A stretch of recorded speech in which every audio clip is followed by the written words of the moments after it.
ainda bem que a nossa sessão é online, porque penso que se não fosse online, hoje não estaria ninguém em nenhuma sala com este temporal desfeito que nós temos aí, não é?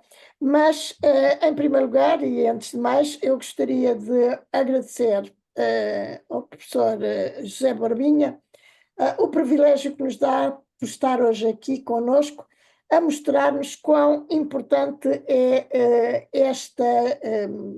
estas tecnologias, das quais muitas vezes não nos servimos porque são mais para os muito jovens que mexem muito bem nisto, mas obviamente que nos interessa sempre e em absoluto conhecermos o que os nossos maiores fazem nesta área e com as aplicações que todos nós vamos conhecendo. E por isso eu voltava a repetir que é para nós, de facto, um privilégio o professor José Borbinha ter estar hoje connosco. Para quem não conhece o professor José Borbinha, eu digo que é professor catedrático de Sistemas de Informação no Instituto Superior Técnico, investigador integrado no INESC-ID, onde coordena a linha temática Transformação Digital da Sociedade. A sua investigação foca-se na gestão de informação, análise de requisitos, desenho de soluções, segurança, preservação digital e governança. Liderou projetos nacionais e internacionais, colaborando com a ISO e iniciativas europeias. Entre 1998 e 2005, dirigiu o Serviço de Inovação e Desenvolvimento da Biblioteca Nacional, lançando a Biblioteca Nacional Digital.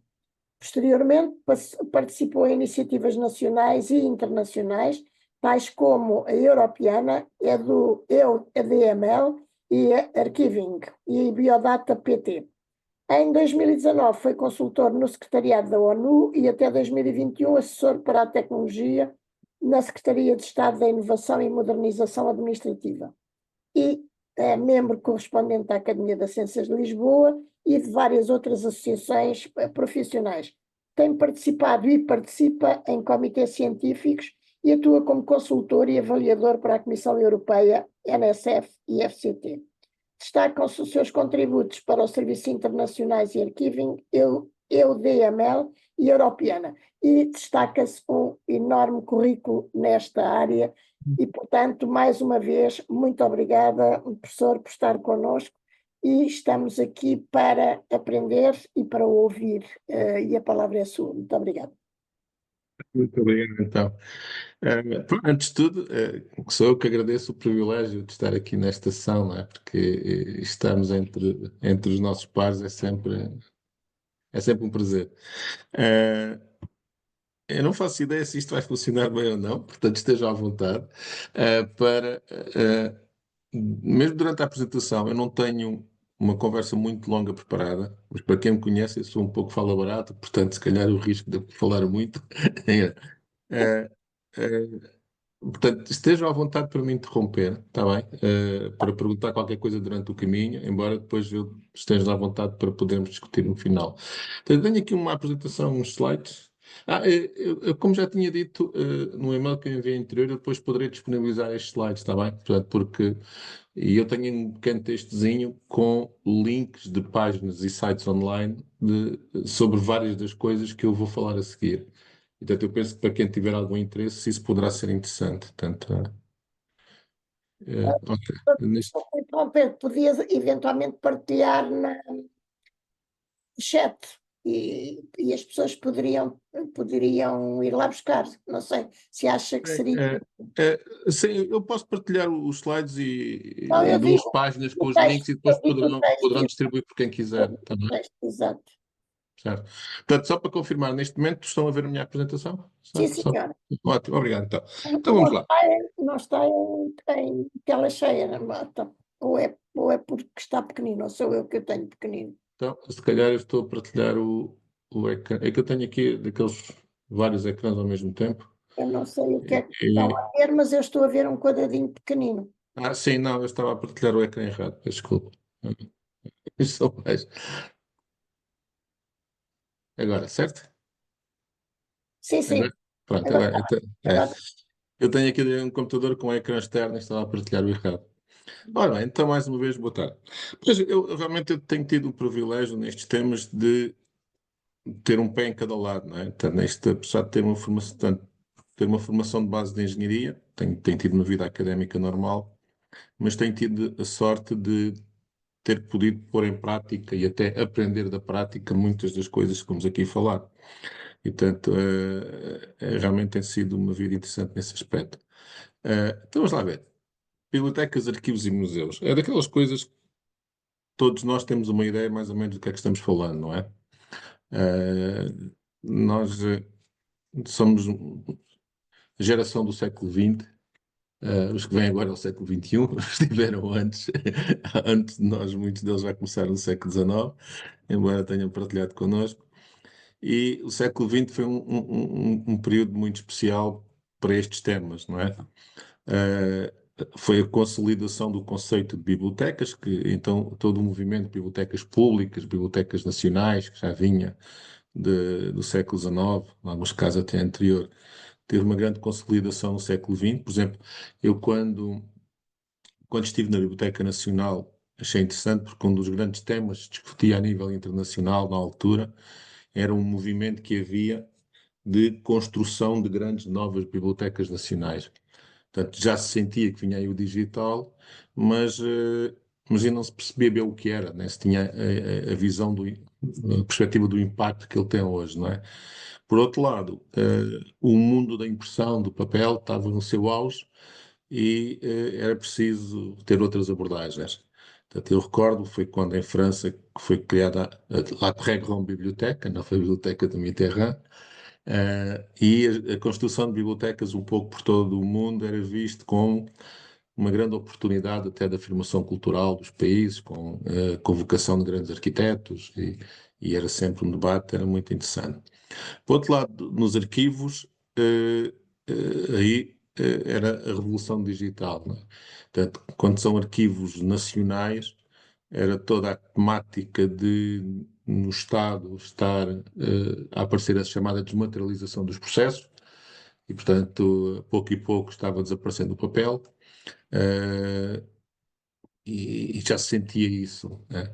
Nos museus, a partir do momento que apareceu a internet, houve logo mais na sua vertente da World Wide Web, houve todo um conjunto de movimentos na arte dos artistas, tentar tirar vantagem disso e muitas histórias interessantes. Portanto, foi, digamos, esta parte do século XX foi extremamente interessante.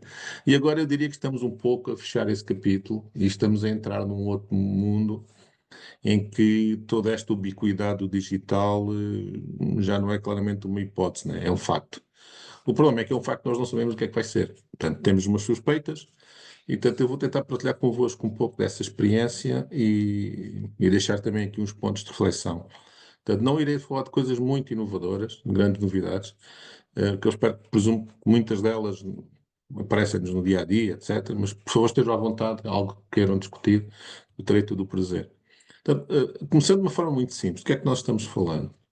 Portanto, quando esta coisa, portanto, fazendo jus ao título, não é? Portanto, o título aqui é tentar perceber um bocado esta coisa chamada transformação digital. Já agora, permita-me um parêntese. Eh, Nós, na parte académica da engenharia e da gestão, quando usamos o termo transformação digital, isso muitas vezes está associado a um conceito que provavelmente se calhar é estranho aqui, que é o conceito de modelo de negócio. Então, normalmente, vamos imaginando que a audiência, que eu estaria a falar para uma audiência que eram alunos do MBA, mestrado em gestão ou qualquer coisa, ou até mesmo, em alguns casos, de engenharia, o tema que iríamos discutir como transformação digital era tentar perceber como é que uma empresa agora faz dinheiro, ou faz mais dinheiro, ou paga as contas, tirando vantagem deste mundo digital. Portanto, isso leva-nos todos para um conjunto de temáticas, os chamados ecossistemas, as plataformas, portanto, aí que aparece a Amazon e essas coisas, e perceber como é que essas coisas, enquanto novos ecossistemas, geram novas, novas formas económicas de estar neste mundo e de fazer dinheiro. Portanto, esse é o termo em transformação digital. Ultimamente, os políticos, por causa disso, começaram a usar o termo transição digital, precisamente para dizer, ok, nós nossa perspectiva não é tanto essa, porque esse é o trabalho académico que existe, não é? Nós fizemos uma chamada pesquisa bibliográfica sobre Digital Transformation e é tudo isso que emerge. Ultimamente, o termo transição digital, né? É o que está muito associado à política, aos PRRs e essas coisas, iniciativas. Claro, mas isso era só uma parte, tanto interessa, que a semântica das coisas nem sempre está assim tão estabelecida e provavelmente daqui a uns anos o termo desaparece. O facto é que nós estamos perante um mundo, bibliotecas, arquivos e museus, que ainda está a ter um grande impacto. Portanto, só para recapitular um pouco, quando nós falamos em biblioteca, nós estamos essencialmente a falar de um tipo de instituição, um tipo de entidade que existe no nosso universo, eh, e que nós assumimos que o objetivo é tentar pegar naquilo que é a produção humana de conhecimento e tornar isso acessível ao maior número possível de pessoas. Portanto, é isso, de forma muito simples, o conceito de biblioteca. Arquivo, portanto, quando nós falamos de arquivo, nós estamos a falar de uma coisa ligeiramente diferente, que é em que o objetivo é preservar informação sobre eventos humanos. Portanto, aí temos os arquivos das empresas, temos os arquivos de instituições públicas, temos arquivos pessoais, arquivos de família, mas o objetivo é, há um contexto, nesse contexto existe uma atividade humana e, portanto, o objetivo do arquivo é preservar a informação sobre essa atividade. Portanto, não interessa tanto os objetos são mais a emanação dessa informação. Portanto, uma fatura de arquivo é porque houve um ato qualquer, um negócio, uma transação, e aquela fatura é prova disso. Quando nós falamos dos museus, o foco é o objeto em si. Portanto, se nós temos um museu, temos uma fatura, é porque há uma história sobre aquela fatura. Aquela fatura em concreto, aquele papel, aquela coisa. Uh, uh, Obviamente, tudo isto depois tem zonas de sobreposição, podem não ser tão claras como isso, não é? Aliás, eu recordo, como estava na Biblioteca Nacional, era muito frequente haver troca de caixotes entre a Biblioteca Nacional e a Torre do Tombo, nomeadamente quando eram espólios de escritores. Portanto, de vez em quando as famílias entregavam espólios à Torre do Tombo e quando a Torre do Tombo ia abrir caixas dizia, se calhar isto é um escritor, devia ir para a Biblioteca Nacional. Se era um outro tipo de político, entidade intelectual, se calhar ficava na Torre do Tombo e por aí fora. E de vez em quando iam bater à porta da Biblioteca Nacional a dizer, olha, o museu não sei quantos sabe que vocês, que a Biblioteca Nacional tem este objeto e queremos montar uma exposição e esta história seria interessante.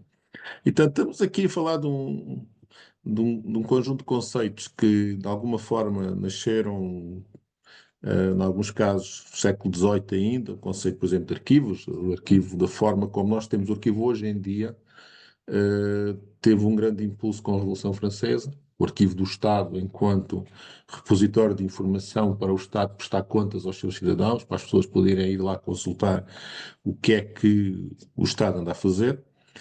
Claro que nós já temos casos anteriores.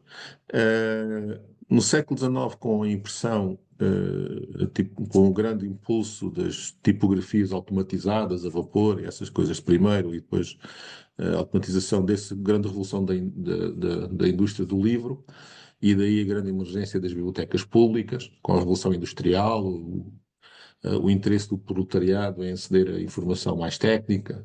Pronto, e depois todo o movimento romântico à volta da literatura e tudo isso, e nasceram as grandes bibliotecas públicas por aí fora. Pronto, e os museus é um mundo mais heterogéneo, não é? Muito mais heterogéneo. Mas agora, quando chegamos ao digital, do que é que nós estamos falando? Quando os computadores apareceram, e agora andando aqui um passo, portanto, a primeira coisa que os computadores, o primeiro impacto que teve nestas coisas foi nas chamadas bases de dados dos catálogos, existências. Portanto, a biblioteca tem livros, os arquivos têm arquivos, está aqui um pleonasmo na coisa, não é? Tem espólios, e nos museus existem objetos com história. E, portanto, o primeiro grande impacto foi utilizar a tecnologia de bases de dados para registar em computador o que se sabia sobre essas coisas. Portanto, neste mundo, esse termo hoje em dia tem a designação de metadados. Portanto, a criação de metadados. A criação de metadados neste mundo é entendido como sendo a criação de objetos de informação sobre os objetos de informação em si. Portanto, sobre os livros, sobre os espólios de arquivo, sobre os objetos de museu, etc. Portanto, aí foi o primeiro grande impacto. Quando apareceu a internet, logo imediatamente houve um impacto muito grande, foi pôr essas bases de dados em linha. Portanto, dizer, eh, as pessoas que estejam remotamente e que queiram saber o que é que nós temos na nossa organização, poderão consultar isso remotamente. Portanto, e daí houve um movimento. Isto foi mais ou menos o que aconteceu, até mesmo antes da internet, isso já se fazia, porque já havia algum tipo de tecnologia de redes que, em alguns casos, era utilizada. Portanto, anos 70, anos 80, anos 90. Com a explosão da World Wide Web, pareceu outra coisa, né? Porque as pessoas perceberam, espera aí, então, além de consultar as bases de dados, nós já podemos ter acesso aos conteúdos, a alguns tipos de conteúdos. Portanto, e aí é que se diz que começou verdadeiramente o movimento das bibliotecas, arquivos digitais e por aí fora. Portanto, estamos falando do final dos anos 90, do século passado, e apareceram grandes iniciativas, por exemplo, nas bibliotecas de digitalização do espólio, portanto, neste caso, livros, manuscritos, revistas, etc. Portanto, e levou, até tenho aqui os bonecos para mostrar, levou à invenção de scanners automatizados. Portanto, esta imagem. Consegue ver o meu rato, né? Presumo. Portanto, peço desculpa, eu estava no ecrã errado, agora sim. Portanto, estas máquinas. Isto são scanners automatizados. Portanto, aqui se calhar pode não se ver muito bem, porque tem aqui umas coisas pelo meio, mas isto é um braço que muda as páginas. E que tem, inclusive, portanto, tira as fotografias de cima para baixo e pode-se ver que o livro não está totalmente aberto. Isto é um aspecto importante, porque livros antigos, em muitos casos, não é seguro abri-los completamente. Uh, mas ainda assim, aqui já tem umas histórias engraçadas que existem dois tipos de scanners destes. Um que tem uns prismas que não se vê aqui em cima, acho que não é o caso deste, e que permite com esse prisma fazer a compensação dos ângulos. E portanto é como se estivéssemos a tirar a fotografia diretamente. Quando é aqui fotografia, é já fotografia digital. Este tipo de scanner, eu presumo que até ele faz outra coisa, é que faz a compensação da imagem por software. Portanto, é tirada uma imagem de cima, como se fosse uma fotocópia, e depois um software compensa isto. Mas o passar da página é automatizado. Só para dar um exemplo. Logo imediatamente a seguir, quando os browsers da web se tornaram muito comuns e a velocidade da rede e outras coisas, apareceu a chamada publicação digital. Imediatamente os jornais passaram todos para o online. Pronto, e depois com mais uns toquezinhos da tecnologia, os iPads, estas coisas, começaram a aparecer mesmo já edições de livros para digital. Mas hoje nós, quando vamos às livrarias digitais, à Amazon e isso tudo, nós podemos comprar livros de capa mole, capa dura ou em formato digital, tipicamente, não é? E que se for em formato digital é um fecheiro que nós podemos carregar para dispositivos destes, os Kindles, este tipo de coisas. Mas isto era apenas o início do processo, não é? De repente apareceu uma outra coisa que foi as próprias eh, atividades humanas começaram a ser suportadas diretamente na internet online. Portanto, primeiro dentro das empresas, mas depois as próprias empresas começaram a abrir as suas entranhas para o exterior, né? Para os clientes, para os funcionários puderam trabalhar a partir de casa, e então e também utilizarmos a internet como canal para outras coisas. Pronto, e depois apareceram paradigmas que até aí não existiam, não é? Por exemplo, o website da Academia de Ciências é uma coisa que só existe desde 2001, salvo erro, e eu já vou mostrar porquê. Já vou dar um exemplo disso. Mas pronto, mas há todo este mundo dos negócios digitais, das transações. Acho que todos nós aqui já estamos habituados, raramente já vamos ao banco, não é? Tanto que temos uma coisa no nosso computador que nos faz isso. E portanto há um mundo totalmente novo. E agora o que é que isso significa para estes conceitos, bibliotecas, arquivos e museus? A resposta é muito simples, não sabemos ainda.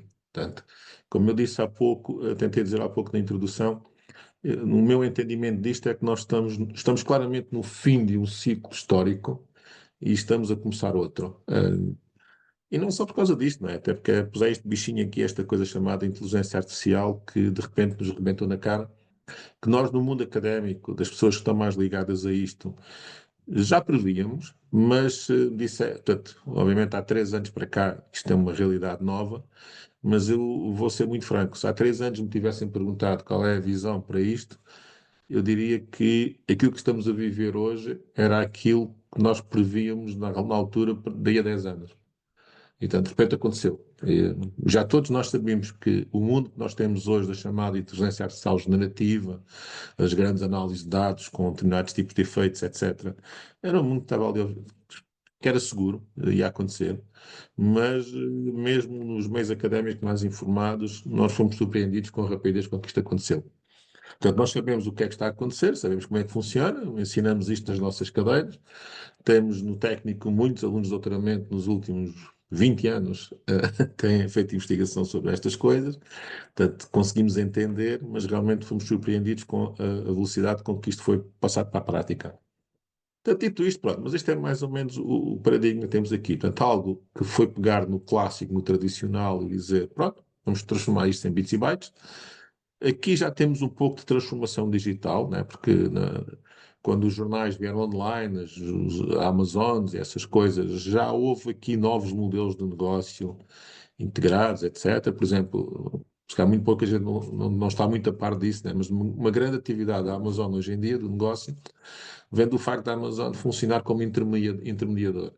Portanto, existe a Amazon, depois de começar a vender livros, os livros deles, não é? Que eles traziam das editoras, passaram a ter um negócio que é quem tiver uma livraria e tiver livros para vender, pode-se registar na Amazon como vendedor e quando as pessoas vão à Amazon pesquisar, portanto, nós já podemos ou comprar diretamente à Amazon ou comprar a uma outra livraria. Então, grande parte do negócio da Amazon hoje em dia nessa área é de servir de intermediador de outras livrarias.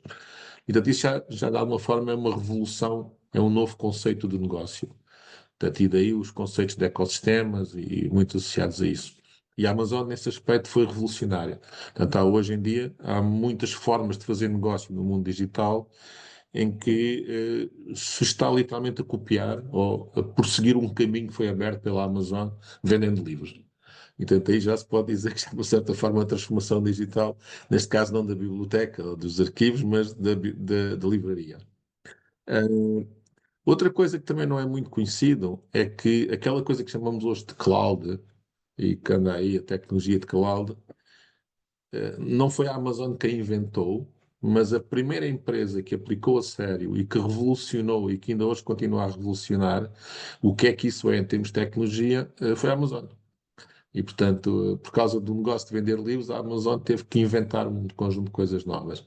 Eu diria que só a história da Amazon à volta da cloud merecia um seminário, se calhar aqui para os meus colegas mais tecnológicos, porque é fascinante.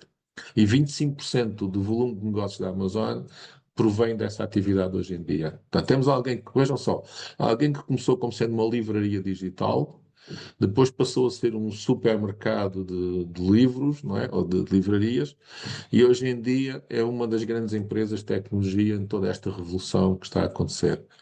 Uh, Pronto, e outros casos podíamos chamar assim, podíamos também trazer. Portanto, tudo isto, do que é que nós temos aqui? Tudo isto está ligado a uma questão de bibliotecas, arquivos e museus, que é o cuidarmos e o preservarmos a memória da humanidade, não é? Da nossa memória coletiva. Portanto, isto é um problema complicado, não é? É muito sério, é muito sério. Até porque, portanto, aqui, como já dizia o Sr. Lao Tzu, que aparentemente foi um grande impulsionador do confucionismo, né? Há muito, muito tempo, quem controla o passado controla o futuro, e depois o George Orwell pegou e disse, e já agora, quem controlar o presente controla o passado. E, portanto, eu diria que agora até era óbvio demais se eu estivesse aqui a falar dos Trumps e dessas coisas todas que estão a acontecer na nossa sociedade hoje em dia. Portanto, estamos perante uma situação, isto digital, que traz novas responsabilidades, que traz novos desafios, mas que ainda não sabemos bem do que é que estamos a falar. Então vamos lá agora fazer aqui uma viagenzinha sobre isto.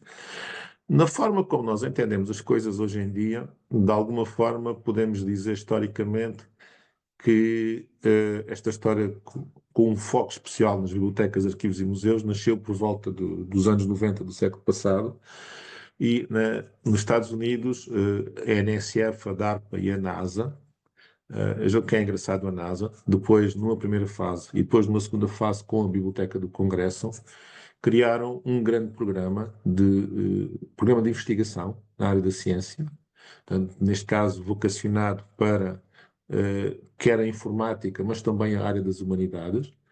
e que foi chamada de Digital Library Initiative. Portanto, na primeira fase era a FCT lá do sítio, não é? A DARPA, a NSF, mais a DARPA, que é a FCT dos militares, e a NASA. Portanto, e aqui o papel da NASA é interessante, porque a NASA tem este problema desde o primeiro dia, que uma das coisas que a NASA faz é lançar satélites. E desde os anos 60, que uma grande quantidade desses satélites, o que eles fazem é, têm uma quantidade gigantesca de sensores, e uma coisa que esses satélites fazem é recolher informação sobre o espaço e sobre a Terra. E estamos a falar de grandes quantidades de dados. Por sua vez, outra coisa que a NASA também faz é andar a estudar o universo, por exemplo, há um problema interessante que é eh, sempre que numa entidade como a NASA se começa a planear uma missão espacial, normalmente isso pode levar dezenas de anos, entre o momento em que se começa a planear que ele existe, e ainda por cima, se for algo que tenha a ver com lançamento de sondas para o espaço, pode levar 20, 30, 40 anos. Hoje em dia ainda há sondas que foram lançadas há 20 e tal ou 30 anos que ainda continuam a enviar informação para a Terra.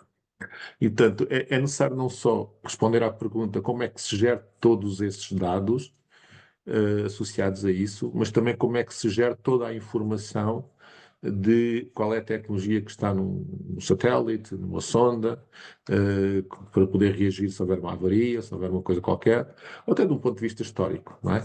E, portanto, a NASA tem um interesse especial em tudo isto enquanto problema de gestão de informação num negócio a longo prazo. Portanto, a NASA é ao mesmo tempo uma biblioteca, um arquivo e um museu, nesse aspecto.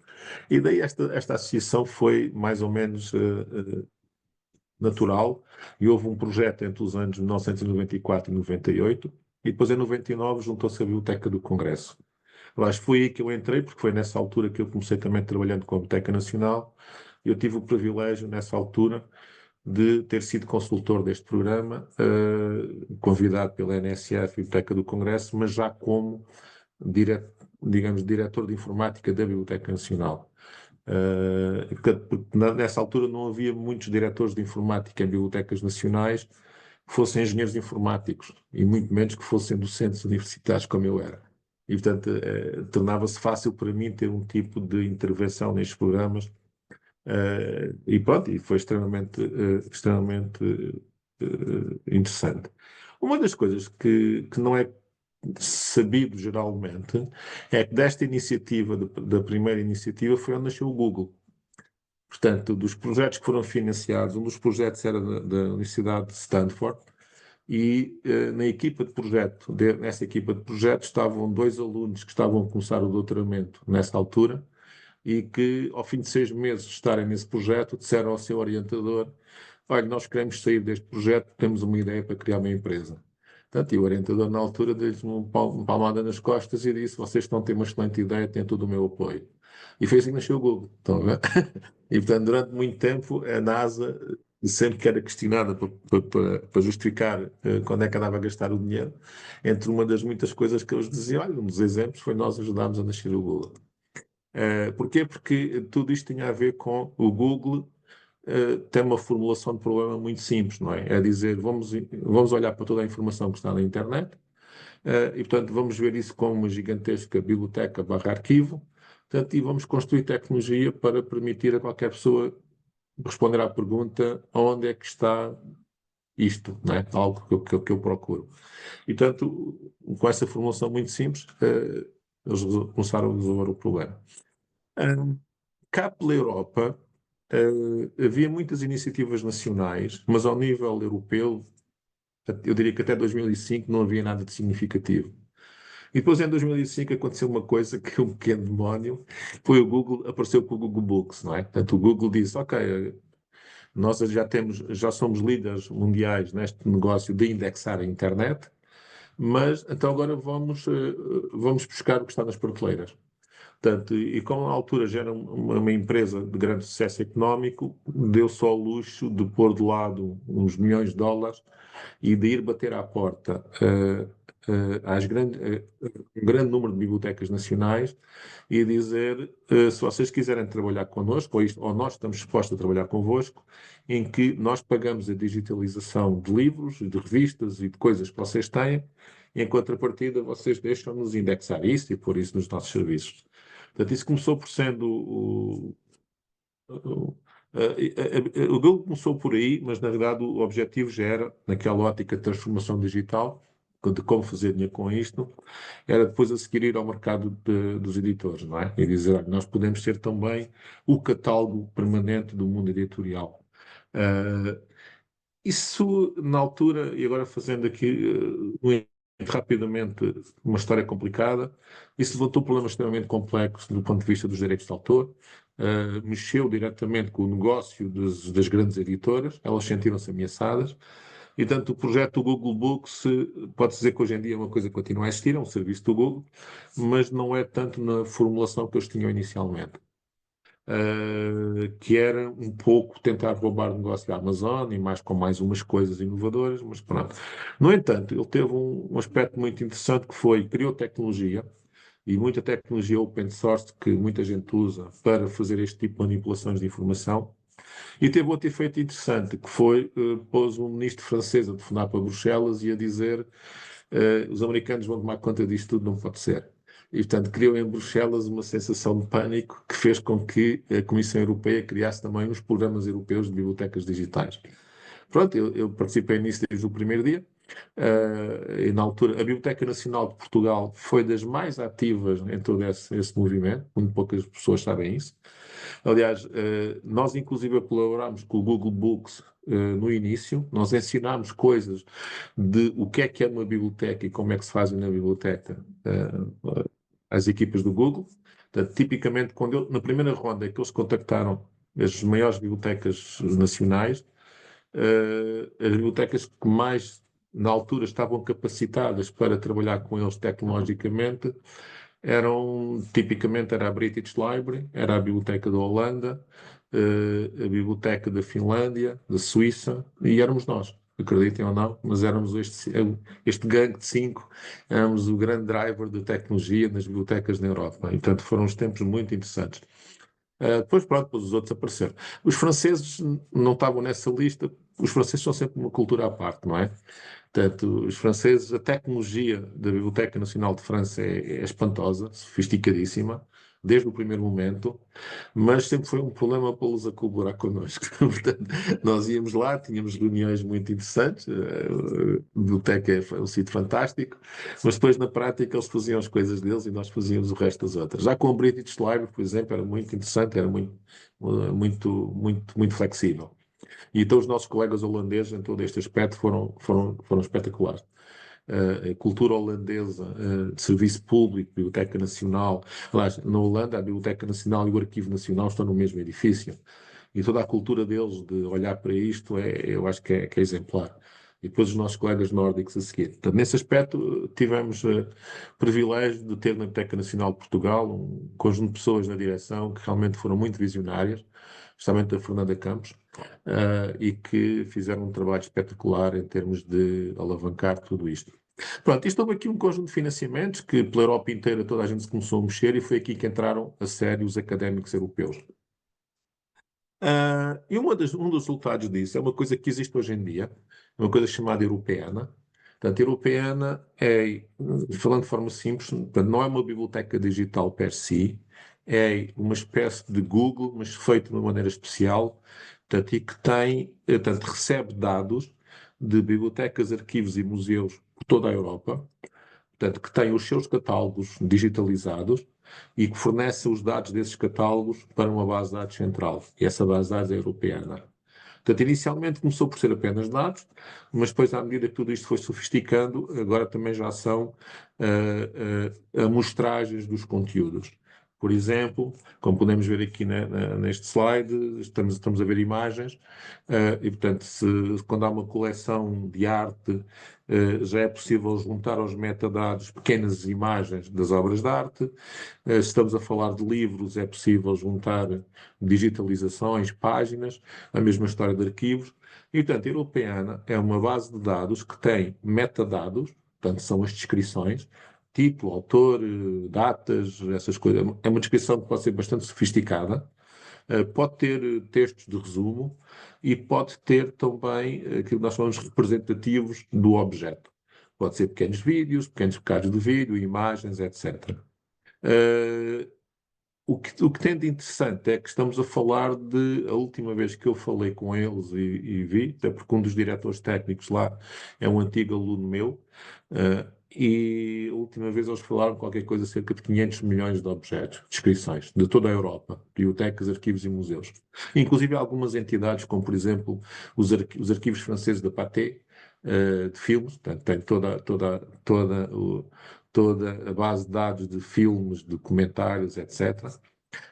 Que até tem uma história interessante, é que há uns anos fui à Universidade de Brasília, lá a convite deles a fazer a apresentação da Europeana, e eu fiz ali em tempo real, rapidamente, uma pequena pesquisa, e encontramos nos dados da Pathé uma entrevista de uns jornalistas franceses ao Niemeyer durante a construção de Brasília, que no Brasil ninguém conhecia aquela entrevista, estão a ver? E, portanto, e ali em 10 segundos eu estava simplesmente a demonstrar e ninguém sabia que aquela entrevista existia.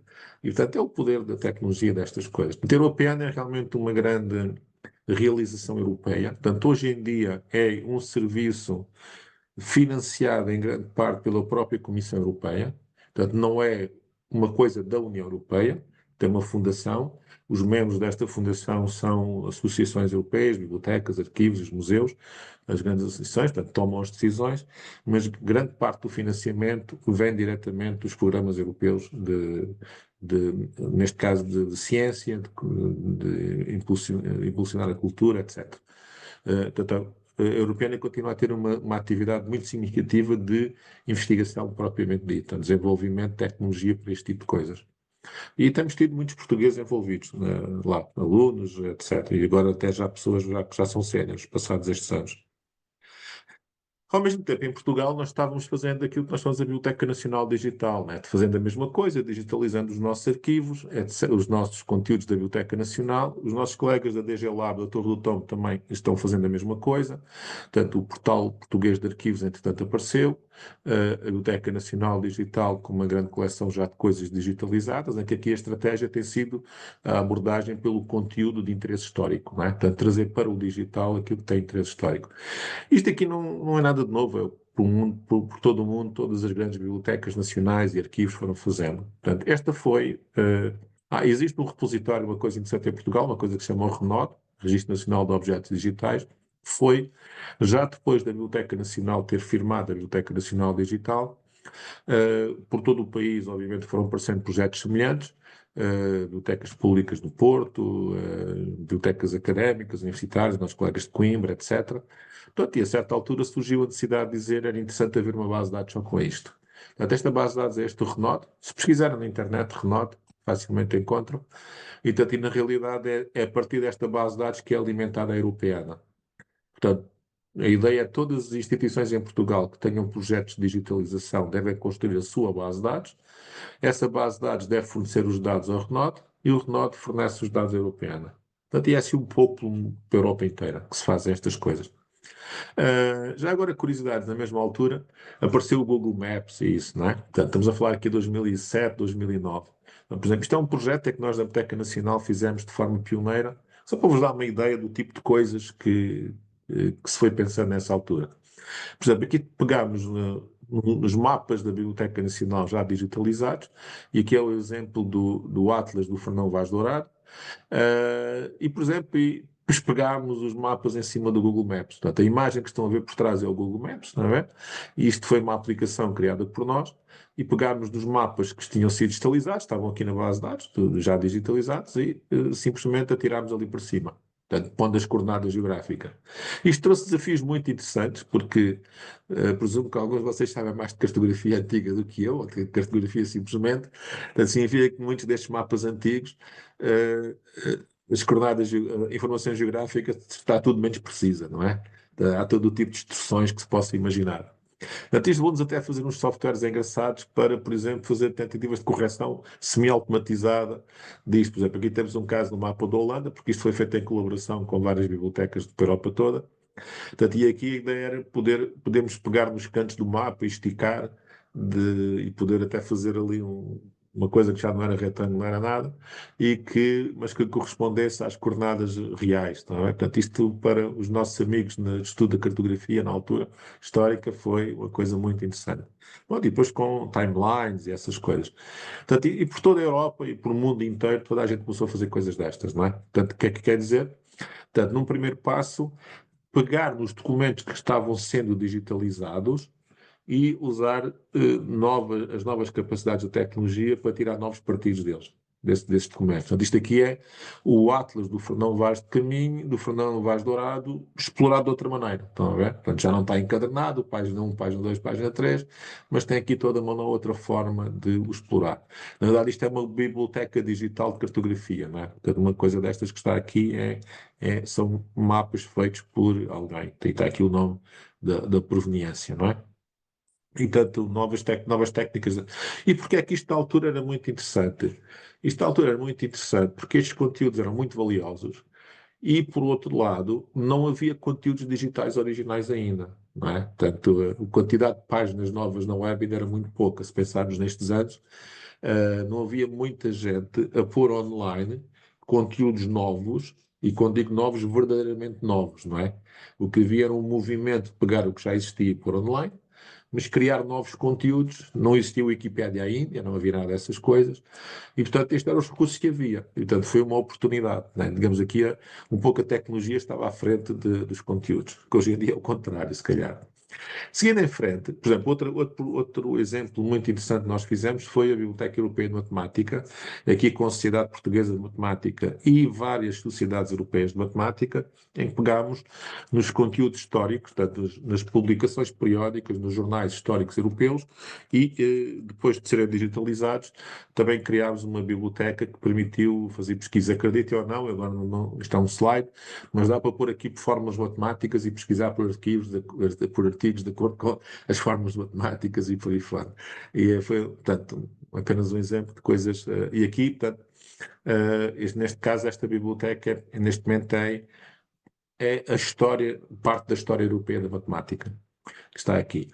Por volta de 2009 aconteceu uma coisa, quer dizer, isto não são, as datas não são precisas, não é? Estou só apenas a dar umas grandes visões, mas um colega nosso, portanto, académico nas áreas das ciências da Terra, da astronomia e por aí fora, mas que estava trabalhando na Microsoft e que era também um grande especialista na área de informática e de bases de dados, impulsionou um conceito, que era o conceito do quarto paradigma, e que basicamente tentava dizer o que estava aqui neste boneco. Quer dizer, a maneira de fazer ciência vai mudar, ou já está mudando, dizia ele na altura. Portanto, inicialmente nós na humanidade começámos a olhar para o céu e tentar perceber as coisas de forma empírica. Depois houve aqui um período em que nós tentámos generalizar e apareceram as primeiras teorias. Depois apareceram os computadores, já no século XX, e nós dissemos, eu já posso inclusive tornar como se fossem verdadeiras, reais, coisas que não são reais, e portanto fazer simulações, né? Simular. Portanto, uma coisa é nós consignarmos uma hipótese e construir uma teoria, outra coisa é ir a um computador e dizer, olha, vou imaginar que isto existe, né? Eu vou criar aqui uma simulação. E ele diz, olha, agora inclusive isto vai mudar, porque o que é que vai acontecer?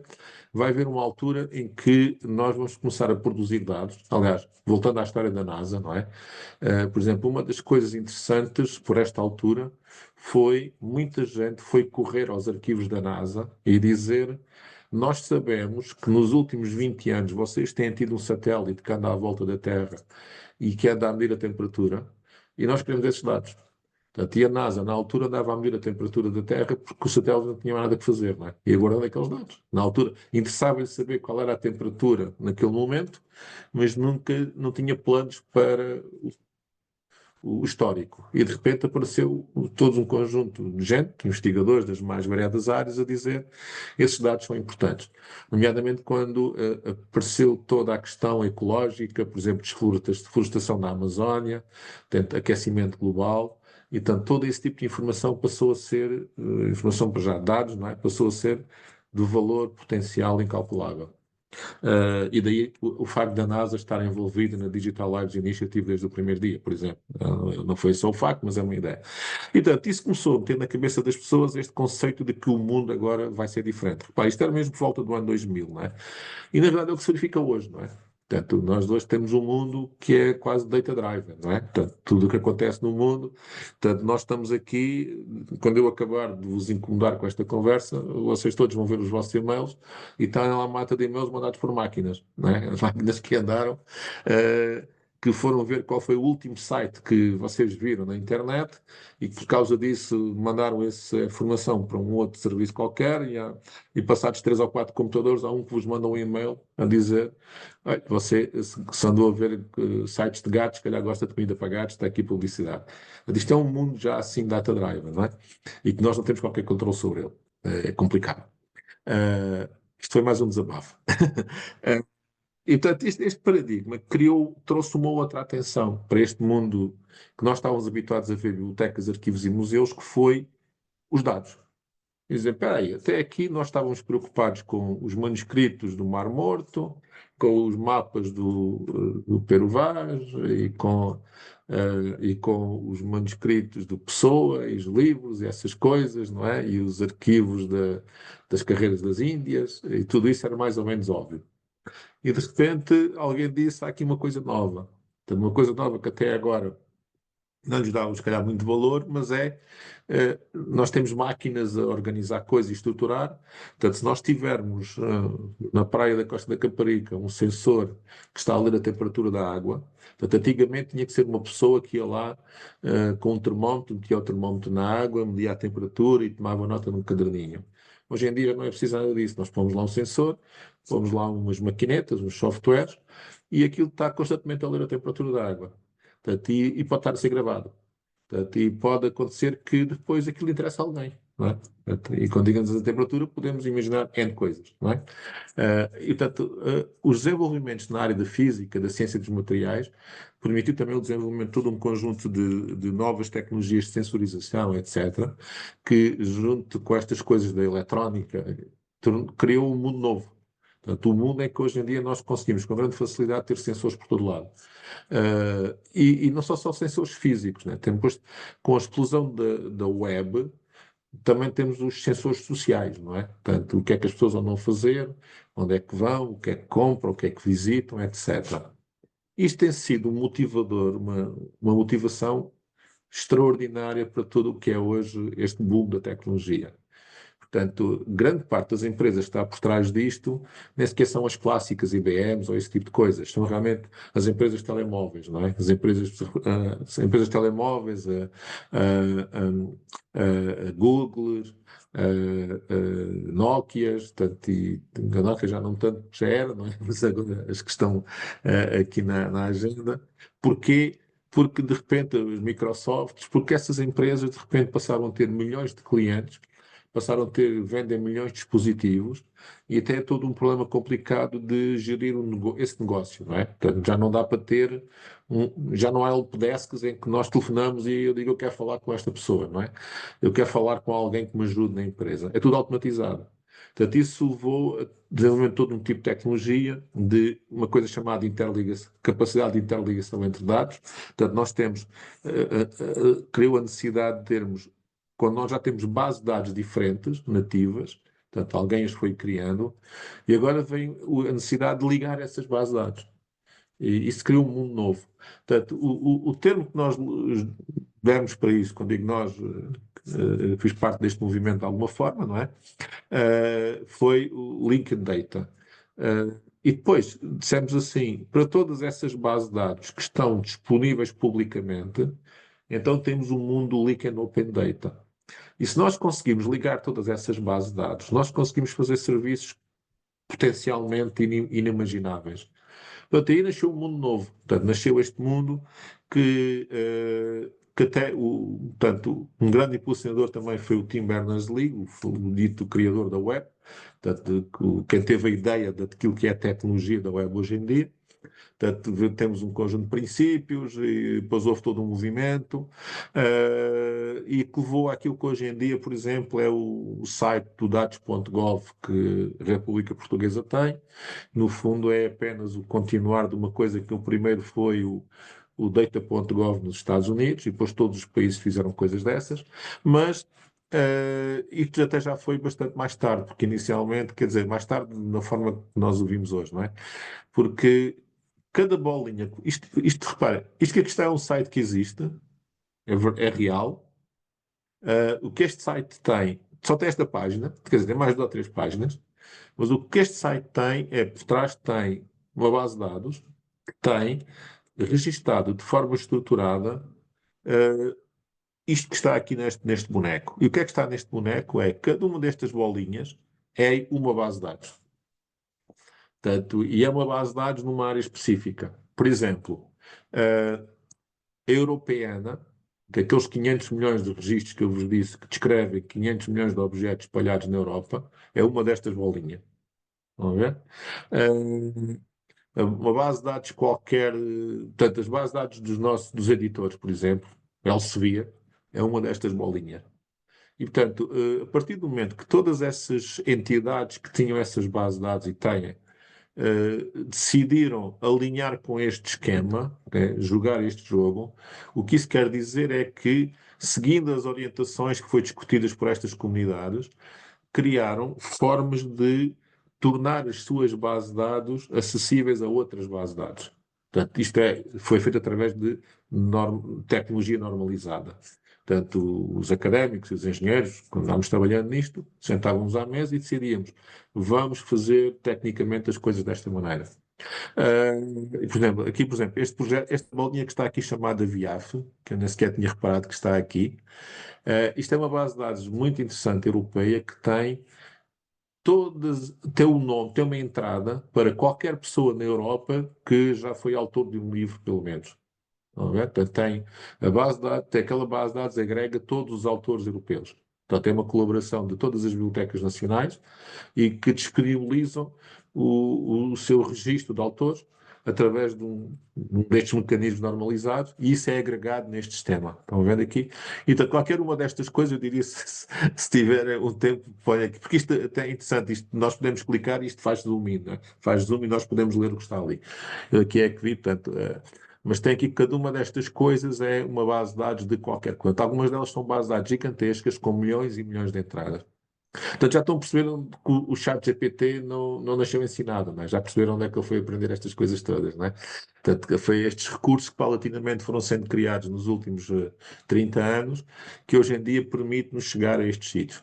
Portanto, são bases de dados estruturadas, com metadados cuidados em alguns casos, portanto, são recursos muito, muito poderosos.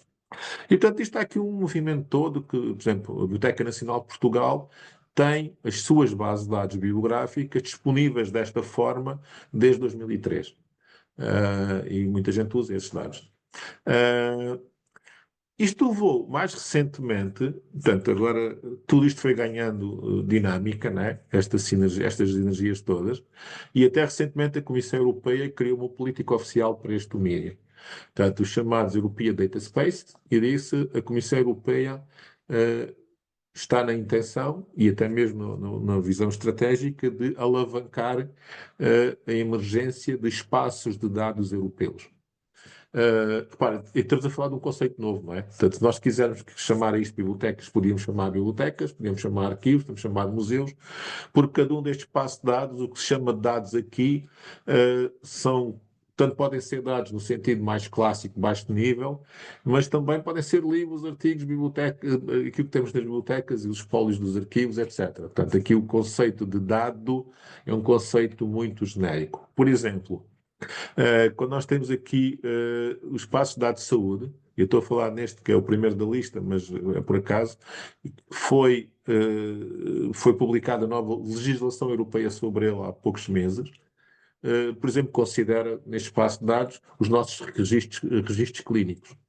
Portanto, cada um de nós que vai ao médico, vai a um hospital português, está lá o seu registro clínico, os dados médicos, aquilo é um objeto. E aquele objeto pode ser utilizado, obviamente com todo o enquadramento de questões legais, etc, etc. Mas a ideia é, se um de nós for, por exemplo, vou de férias à Alemanha e tenho que ir a um hospital na Alemanha, o que este espaço de dados está a fazer neste momento é normalizar tudo o que é necessário do ponto de vista tecnológico para que um médico no hospital na Alemanha, perante a minha identificação, consiga aceder ao meu registro clínico em Portugal. E tanto, tão simples como isso. Não é? Isto aqui ao lado de outros espaços de dados de outras coisas, inclusive um que não está aqui, mas que é oficial, que é o da cultura. E, portanto, a europeana faz parte disto também. E, portanto, neste momento há todo um movimento pela Europa fora de comunidades, em alguns casos mais industriais, noutros casos menos industriais, uns mais académicos, outros menos académicos, que estão a criar as normas para o funcionamento disto tudo. E, portanto, a ideia é que algumas destas normas sejam comuns, para que depois a forma como tudo isto funciona seja, digamos, no espírito desta grande bola, não é? Eu sugeria mesmo visitarem este site, se tiverem curiosidade sobre isto, porque é muito curioso. E quando começarem a clicar aqui nestas bolinhas, vão reconhecer coisas, de certeza absoluta. Vocês já conhecem, estão a ver? Editores, bases de dados, etc. Ora bem, continuando, já agora, para dar um exemplo, aqui nesta parte do health, mas também ligado a outros domínios, por exemplo, começaram-se a construir redes por toda a Europa e os países para associar isto, para dizer, ok, vamos construir para este grande ecossistema. Por exemplo, em Portugal nós temos uma coisa chamada o biodata.pt, que é um dos players nesta área, aqui dos dados da saúde, e que a ideia é tentar juntar, pelo menos do ponto de vista académico, mas também com ligação à indústria, nós temos as bases, nós temos os dados de toda a gente que faça investigação em Portugal em bioinformática. E que inclusive está ligado a este projeto europeu do One Million Genomes, em que aqui os dados é a representação genética de um ser humano. Portanto, em vez de nós termos um livro que está na estante da Biblioteca Nacional, ou em vez de nós termos o arquivo da PID na Torre do Tombo, o que nós temos aqui neste caso é um genoma de uma pessoa. Ok? Portanto, o genoma de uma pessoa é uma informação de arquivo, é um arquivo, estão a ver? Do ponto de vista de, se eu vir pela definição de um arquivo, não é? Eu posso dizer, mas também pode ser uma peça de museu, porque o meu genoma diz muito sobre a minha vida, o que é que eu fiz, etc. Portanto, e os biólogos adoram isso. Portanto, eu estou aqui a jogar com os conceitos, obviamente. Estamos a falar de coisas novas, não é? Que ninguém sabe como é que isto, que chamar a isto. Mas, porque é que eu estou falando disto? Porque a tecnologia inerente que está por trás é a mesma. Portanto, eu se tiver que dar uma aula a uns alunos de informática sobre como é que estas coisas todas funcionam, portanto, como é que o Google funciona, a Amazon, ou este projeto do One Million Genomics, do ponto de vista de informática, aquilo que nós chamamos os algoritmos, as estruturas de dados, a forma de gerir os dados, é praticamente a mesma coisa. Portanto, há uma tecnologia comum a tudo isto. E isso é que tem criado este grande aceleração. Portanto, não há uma tecnologia para as bibliotecas e uma tecnologia para os bancos e uma tecnologia para a genética. Na realidade, é muito comum software que é feito para, muitas vezes, com uma determinada intenção, vir a ser reutilizado noutros sítios, totalmente diferente, porque demonstra-se que porque dados são dados, né? Software é software. Pronto, isto leva-nos a uma outra coisa que eu gostaria agora de partilhar convosco, que é responder à pergunta, e então, como é que se limpa a poeira disto tudo? Portanto, nós já fizemos nas bibliotecas, arquivos clássicos tradicionais, tínhamos os livros em papel, os pergaminhos, e pomos lá nas prateleiras e íamos pedindo a que ninguém deixasse entrar as baratas, as moscas, os mosquitos, e controlávamos a temperatura, e com isso assumimos que aquilo se ia preservando. E muitas vezes até pois, há aquelas histórias nas bibliotecas e nos arquivos que os bibliotecários, arquivistas, de dizer às pessoas que iam lá, não toca, não mexe para não estragar, não é? E portanto era uma maneira de preservar. Ah, no digital, o digital é complicado, porque funciona ao contrário. Portanto, se eu puser um disco do computador numa prateleira, há um grande risco de que quando eu vou pegar nesse disco, aquilo já não funciona. E, portanto, eu diria, se eu quiser preservar a informação que está num disco de um computador, a forma mais correta é ter esse disco metido num computador e aquilo está sempre a funcionar. Ou pelo menos passa tempo a tempo, digamos, agitá-lo, entre aspas. Se eu guardar coisas mesmo na cloud, num serviço, se eu não pagar a conta, a pessoa que tem esse computador desliga-me aquilo. Portanto, este mundo é complicado, é o inverso. Portanto, no mundo dos objetos físicos, a regra de preservação era não toca, não mexe. Guarda, mete na prateleira, deixa estar sossegado, fecha-se num cofre. O mundo digital não. O mundo digital é um mundo naturalmente vivo e dinâmico. Precisa de ser. Faz-nos lembrar, não sei se ainda se recordam que há muitos anos atrás, aquelas coisinhas dos Tamagotchis. Lembram-se, se calhar ainda. Se calhar, eu já não brinquei com isso, mas os mais novos que vinham atrás de mim, havia os alunos do técnico fazer festas aos Tamagotchis. Este mundo digital tem esse problema. Portanto, isto é, a informação que é criada em formato digital, para que ela sobreviva, tem que haver alguém preocupado com isso, praticamente desde o primeiro momento. Porque se isso não acontecer, pode ser tarde demais. Quando alguém. Isto é, ela desaparece e nós damos por nada. E, portanto, o não toca, não mexe, faz com que ela naturalmente desapareça. Não só porque os discos se podem estragar, e se podem estragar com mais facilidade, hoje em dia já não tanto como era há uns anos, mas por uma outra razão, portanto, isso é chamada preservação física, mas pelos factos também da chamada preservação lógica. A preservação lógica é muito simples, é os formatos dos ficheiros. Eu dou um exemplo que correu aqui no nosso meio. Aqui já há praticamente uma dúzia de anos, os, em Inglaterra eles têm uma estrutura de arquivos diferente da nossa, né? E portanto tem uma coisa chamada Records Office, que recebe os arquivos dos governos.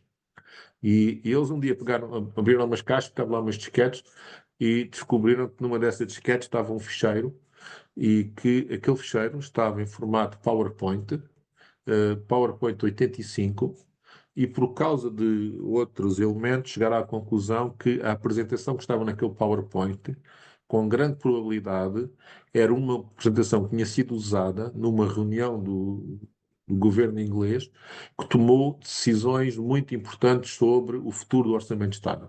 Portanto, isto é, naquela reunião daquele governo, foi decididas coisas que influenciaram os orçamentos de Estado do governo inglês daí para a frente. E a única informação documental sobre isso era aquela PowerPoint. E tinha informações indiretas. Simplesmente, quando tentaram ler aquele fecheiro, não conseguiram. Portanto, não havia software, porque era Microsoft Office 85, estão a ver? E isto já foi há uma dúzia de anos. E, portanto, já não havia software para ler o formato do Office 85. E agora a coisa ficou ainda mais estranha, que quando o Records Office de Inglaterra contactou a Microsoft para dizer ajudem-nos a isto, a resposta da Microsoft foi simplesmente dizer lamentamos, mas não sabemos também.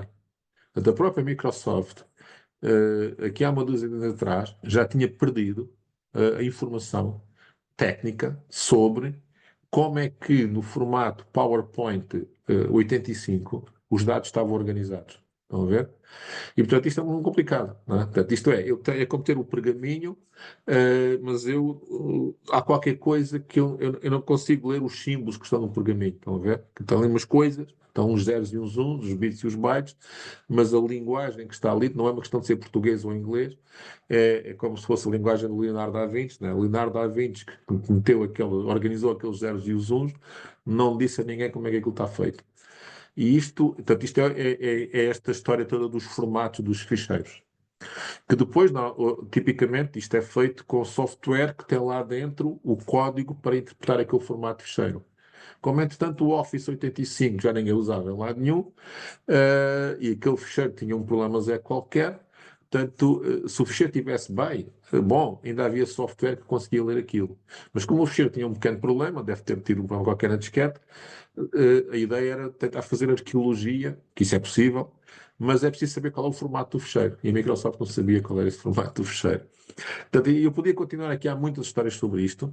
Portanto, isso é a chamada preservação lógica. Ainda assim, temos um problema também da chamada preservação intelectual, que é depois, mesmo que eu consiga obter essa informação toda, eu não tenho a garantia hoje em dia de que quando eu mostro essa informação a uma pessoa que está a aceder a ela, eu a esteja a mostrar no seu como ela foi inicialmente concebida. Ok? Vocês devem estar habituados a isso quando vão, por exemplo, ver sites antigos. Portanto, nós vamos dizer quando vamos a alguns sites antigos e quando usamos browsers novos, às vezes o site já não se apresenta da mesma maneira que nós tivemos lá há uns anos atrás. Estão a ver? Portanto, a informação é a mesma, ninguém mexeu no site, simplesmente é o nosso browser, perante a mesma informação que lhe é fornecida, trabalha aquela informação de maneira diferente. Estão a ver? E, portanto, temos aqui três níveis de preservação. Eu diria que, enquanto no modelo clássico tínhamos provavelmente dois níveis de preservação, né, que era. Na verdade, temos os três, né? Mas vamos com calma. Que é, primeiro, o objeto físico, e depois, eu, na posse do objeto físico, conseguir interpretar o que está no objeto físico. Claro que temos na mesma três, porque uma coisa é, mesmo que eu consiga ler uma língua antiga que está num objeto físico, nada nos garante que nós estamos a usar a semântica correta para interpretar o que está escrito, não é? Aqui é mais ou menos a mesma coisa, embora não seja bem assim. Portanto, mas isto aqui, como é tudo tecnológico, é um desafio gigantesco. Então, há toda uma área hoje em dia dedicada especificamente à preservação digital, de organizações, de investigação, de especializações, e acredita teses, doutoramentos e por aí fora, e que juntam a vertente tecnológica com a vertente mais social, porque muitas vezes, e até na área dos negócios, portanto, muitas vezes isto tem a ver. Há aspectos do problema que têm a ver com o domínio do problema. Por exemplo, aqui, este é um aspecto muito interessante. Até por isso que eu gostava de vos depois dar os links, que vocês podem ver estes links.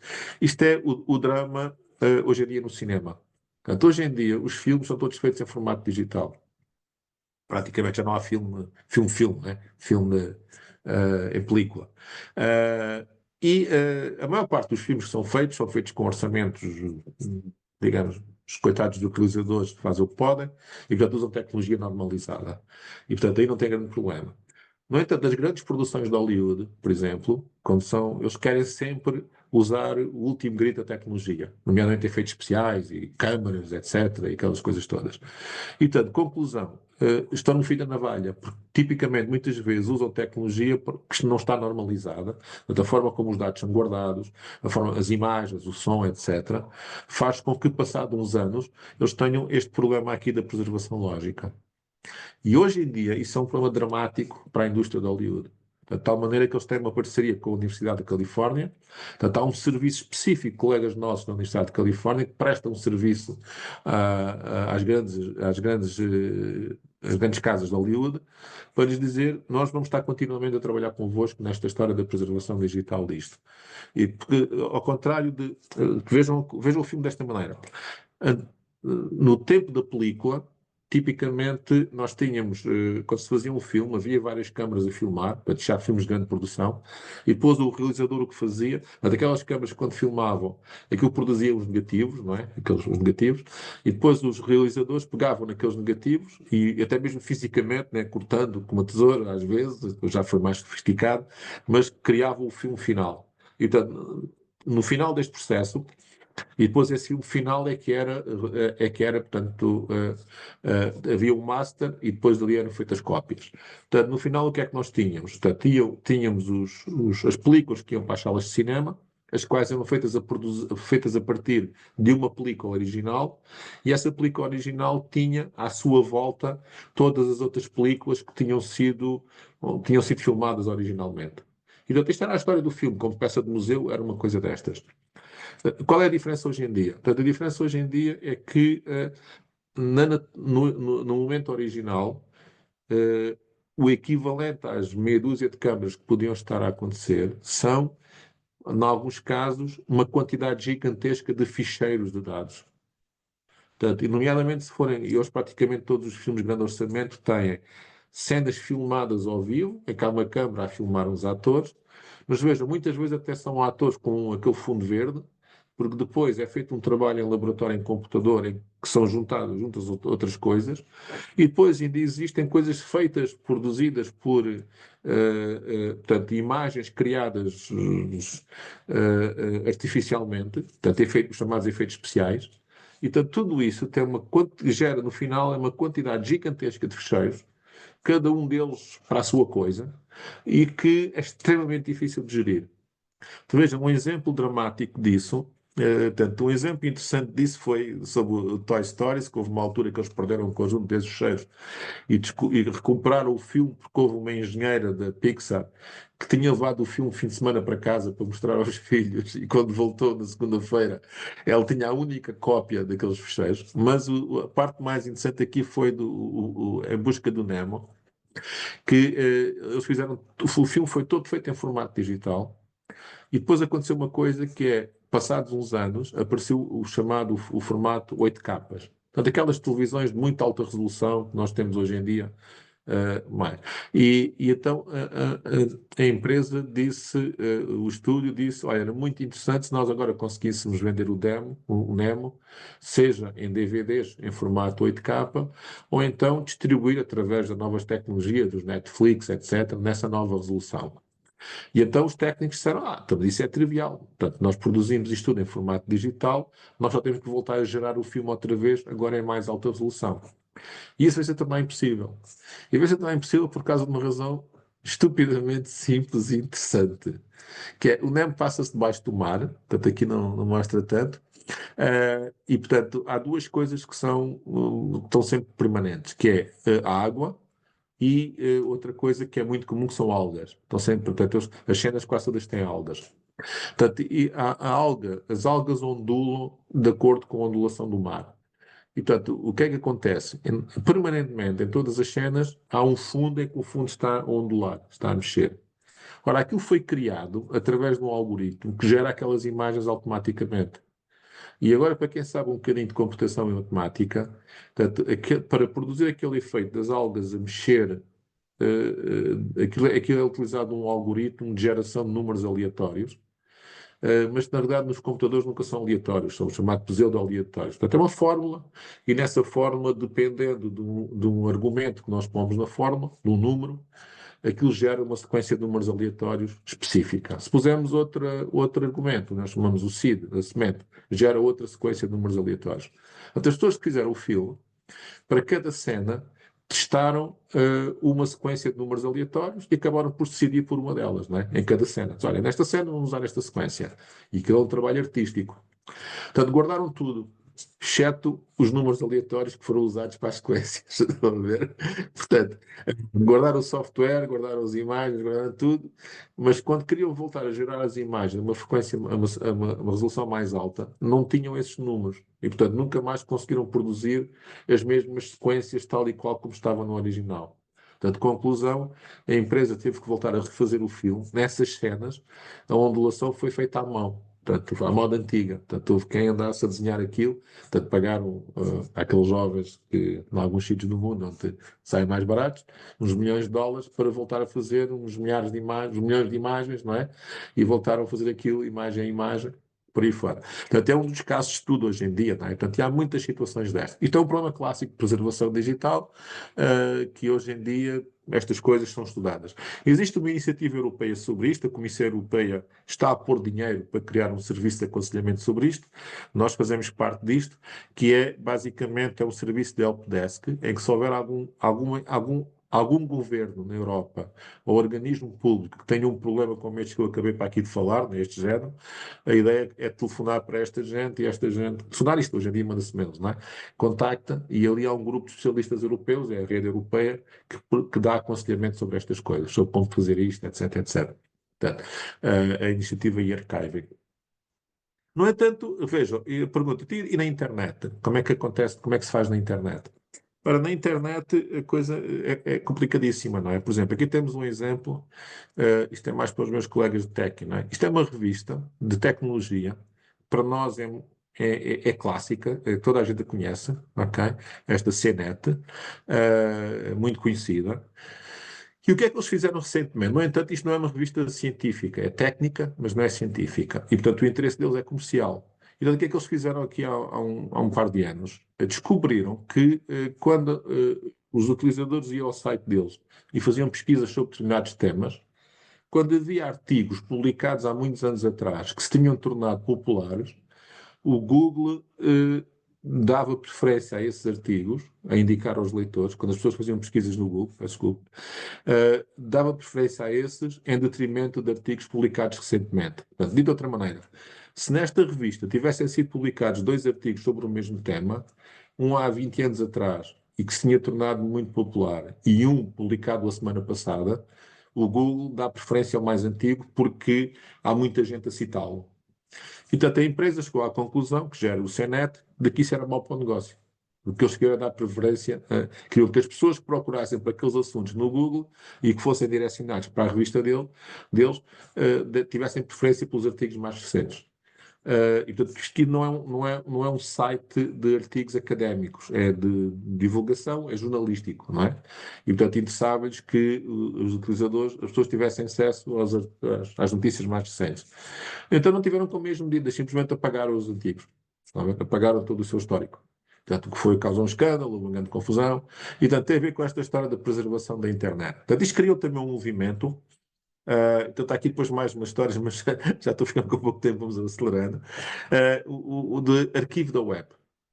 Portanto, isto começou por um serviço nos Estados Unidos chamado archive.org, que depois tem tido filhos pelo mundo inteiro, e que um deles é o arquivo.pt em Portugal. Portanto, que é das coisas mais extraordinárias que nós temos. E, portanto, é a FCCN que mantém isto. Isto nasceu na Biblioteca Nacional. Eu sou uma espécie de grande avô disto, tem uma ajudinha, mas, na verdade, depois foram os meus colegas da Universidade de Lisboa, da Faculdade de Ciências, nem sequer eram do técnico, mas na altura não havia ninguém no técnico que ajudasse nisto, mas eles na Faculdade de Ciências já estavam a mexer no assunto, eu fui falar com eles portanto, embrionaram isso. Até porque na altura eles tinham tecnologia, que era esta tecnologia de tumba, que era o Google português. Isso era académico, era para brincar, mas que já existia, que era engraçado. E então o que é que estes sistemas fazem? São sistemas que têm robôs que constantemente estão a navegar na internet e estão a apanhar tudo o que apanham, guardam. Portanto, eu estou a exagerar na conversa, pois há critérios, não é? Para poder salvaguardar a informação em disco, para não ter documentos replicados, etc, etc. Mas a ideia é isso, é preservar o que é publicado na internet, nomeadamente tudo o que tenha interesse potencial histórico. E então o que acontece? O archive.org tem um interesse genérico, mas depois por todos os países foram aparecendo os arquivos.pt. Portanto, o arquivo.pt, os arquivos dos seus países. Portanto, o objetivo do arquivo.pt é guardar apenas o que está, que são sites portugueses, ou sites sobre Portugal, não é? Portanto, tudo que seja .pt, ou mesmo que seja .com, mas seja de instituições portuguesas, empresas, etc. E, portanto, aliás, quando o nosso primeiro-ministro veio aí dizer que, veio com aquela história, dizer que agora íamos ter o Amália, não é? O grande chat português, na realidade já lhe tinham segredado o ouvido de que esse tipo de tecnologia pode ser treinada com dados deste género. Portanto, os chats e essas coisas todas têm usado estes dados para se treinar e para aprender, nomeadamente, as coisas mais contemporâneas. Portanto, neste momento o arquivo.pt é um arquivo que existe desde. Isto é, o arquivo existe em si desde há 15 anos, ou 20 anos, há 20 anos, peço desculpa, mas os dados já vêm atrás, porque ele teve durante muitos anos, enquanto projeto embrionário, teve só a recolher dados. E, portanto, por exemplo, aqui um exemplo para o site da Academia de Ciências. Isto foi uma pesquisa que eu fiz hoje de manhã, enquanto estava a ultimar estes slides. Academia de Ciências de Lisboa. Isto é de hoje. Cada um destes quadrados significa um dia em que o robô do arquivo.pt foi ao site da Academia de Ciências e copiou tudo o que lá estava. Tudo, volto a corrigir, não é tudo. Portanto, a política que eles têm neste momento é, dependendo das instituições, recolhe só parte. Por exemplo, se é uma empresa comercial, recolhe só as páginas de todo. Em alguns casos, como a Academia de Ciências, provavelmente vai mais fundo. Isso depois é configurado e pode ser feito. E aqui podemos ver, por exemplo, a primeira recolha da Academia de Ciências foi feita em 22 de novembro de 2001 e cá está, é esta página que está aqui. Passado uns dias, aqui já foi no dia 25 de novembro, esta que está aqui, estou aqui a ler, já tem isto, portanto já foi recolhida mais esta imagem. Ali as imagens perderam-se, a que estavam ali, a que estava no meio. Isto é na altura em que isto ainda era embrionário. Depois já temos esta aqui, 3 de fevereiro de 2005, por exemplo, já temos a página completa, está lá arquivada, está preservada. Portanto, isto é o que eles lá têm. Portanto, a mais recente foi esta de 21 de março de 23. Isto é a mais recente que está disponível, porque normalmente o arquivo disponibiliza com 2 anos de atraso. Portanto, recolhem as coisas e, passado 2 anos, tornam disponível aquilo que foram recolhendo. E, portanto, aqui é de 21 de março de 23, estão a ver? Não é bem 2 anos, mas é mais ou menos. E este era o site da Academia de Ciências. Portanto, agora imagina o potencial disto, não é? São, falando de linguagem de armazenamento, são vários terabytes de informação que está guardada e o potencial destes dados para fazer magia negra com eles é gigantesco, não é? para fazer amálias do futuro, essas coisas. Claro que, nomeadamente aqui os meus colegas académicos vão dizer, muitos desses dados é lixo, não é? Está bem, mas da mesma forma que nós podemos tirar grandes vantagens deles, também podemos usar técnicas para descobrir o que é lixo, etc, etc. E acreditem ou não, há toda uma cultura de investigação à volta disto. Por exemplo, isto é uma tese de doutoramento de um professor que ele fez como aluno de doutoramento, e que entretanto nós contratámos para o técnico, o meu colega Flávio, que usou os dados do arquivo.pt para responder uma pergunta muito simples, que é os jornais, as publicações periódicas em Portugal que se publicam na internet, com que frequência é que eles alteram as notícias que publicam? Já perceberam? É muito interessante, não é?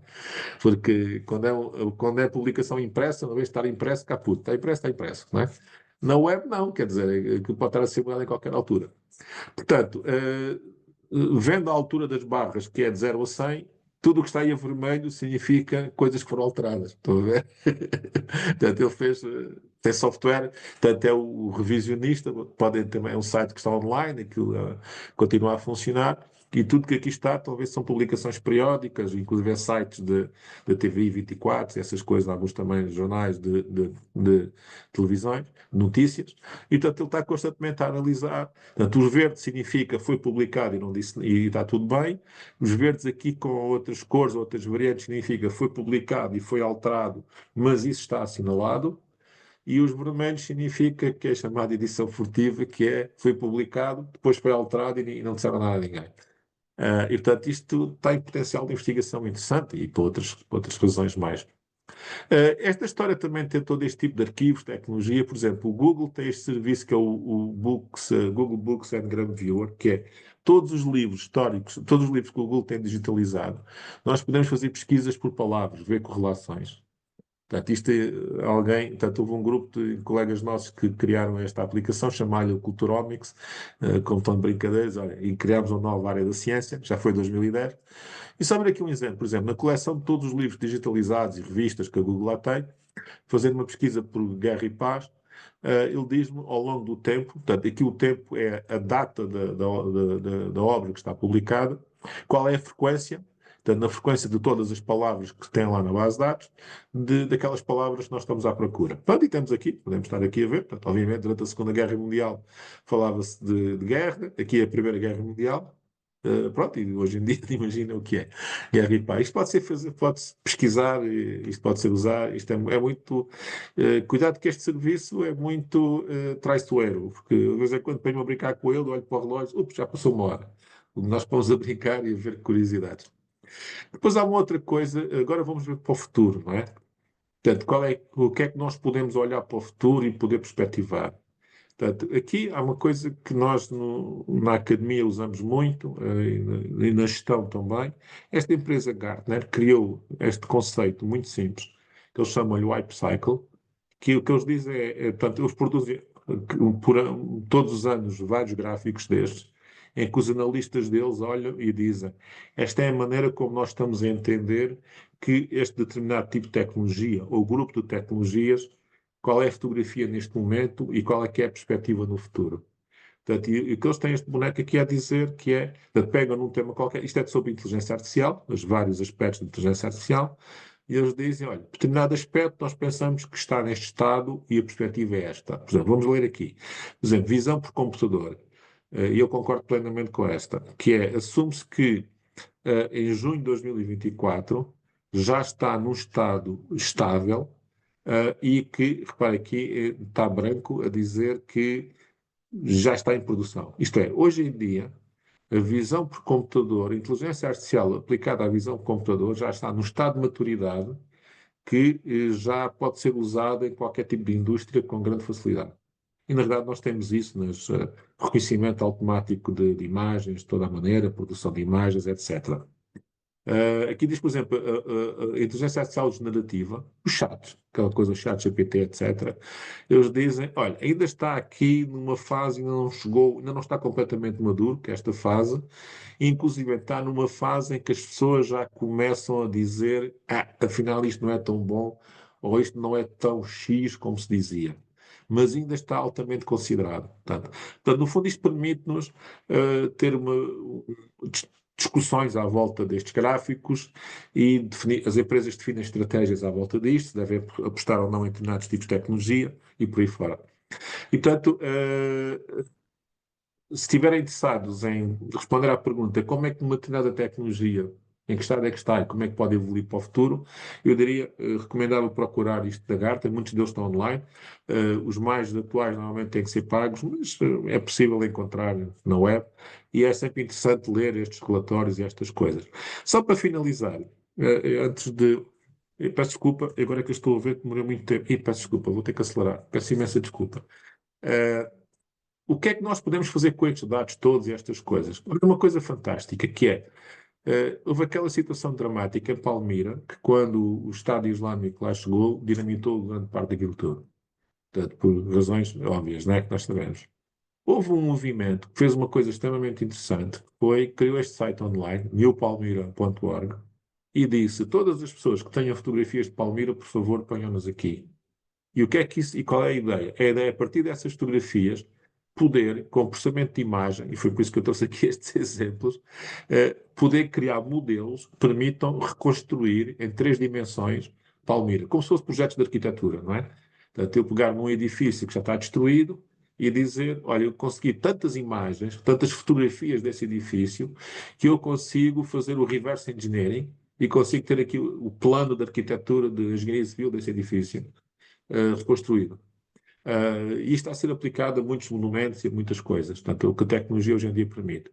Outra história muito engraçada é esta, por exemplo, dos papiros de Herculano. De Herculano é a cidade gêmea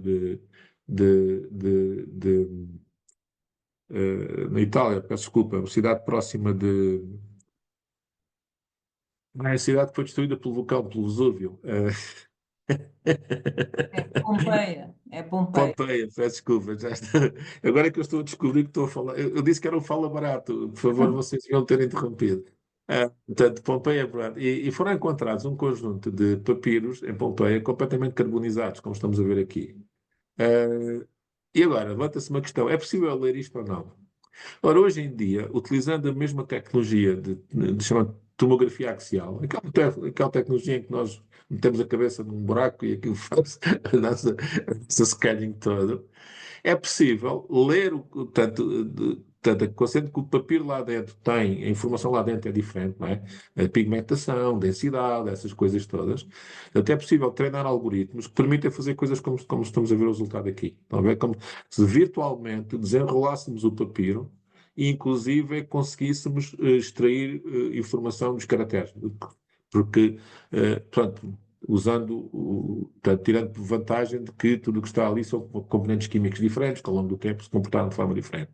Portanto, usando a tecnologia de scanners 3D, é possível fazer coisas deste género. Portanto, isto há um artigo que está publicado, há um site que está aqui, isto foi os colegas nossos da Universidade do Kentucky, mas em colaboração com os franceses é que têm o scanner disto, e realmente, inclusive tem uns vídeos, foi ao site, isto é um vídeo, podem ver o trabalho todo, é muito interessante. Portanto, isto está a abrir também um caminho novo na arqueologia e em toda esta área, e também são jogos novos para as bibliotecas. Finalmente, há um outro tema aqui, mas e pronto, aqui tinha a ver mais com a história dos telemóveis que eu falei ao princípio, já falei, tinha aqui uns tópicos de discussão, mas eu neste momento peço imensa desculpa, mas se calhar fica à vossa mercê do que é que entenderem que podemos discutir, está bem? Portanto, eu gosto sempre de acabar este tipo de apresentações com o poema do Feucht-Eclair, porque eu acho que é emblemático disto tudo, né? E era aqui que eu fazia a ligação a este gráfico de crescimento da população, só para dizer que hoje em dia nós estamos neste momento descrito por António de Dião, não é? Que é a população da Terra, qualquer pessoa hoje em dia tem acesso a ajudantes de tecnologia, a começar com o seu telemóvel, não é? Nós vimos essas coisas extremamente estranhas, que é até os imigrantes económicos que nós vimos a tentar passar a fronteira dos Estados Unidos, no Mediterrâneo, todas essas pessoas têm consigo um smartphone, não é? Porque tornou-se já de tal maneira ubíquo, e isso é uma ferramenta, é uma porta para o mundo com um potencial gigantesco.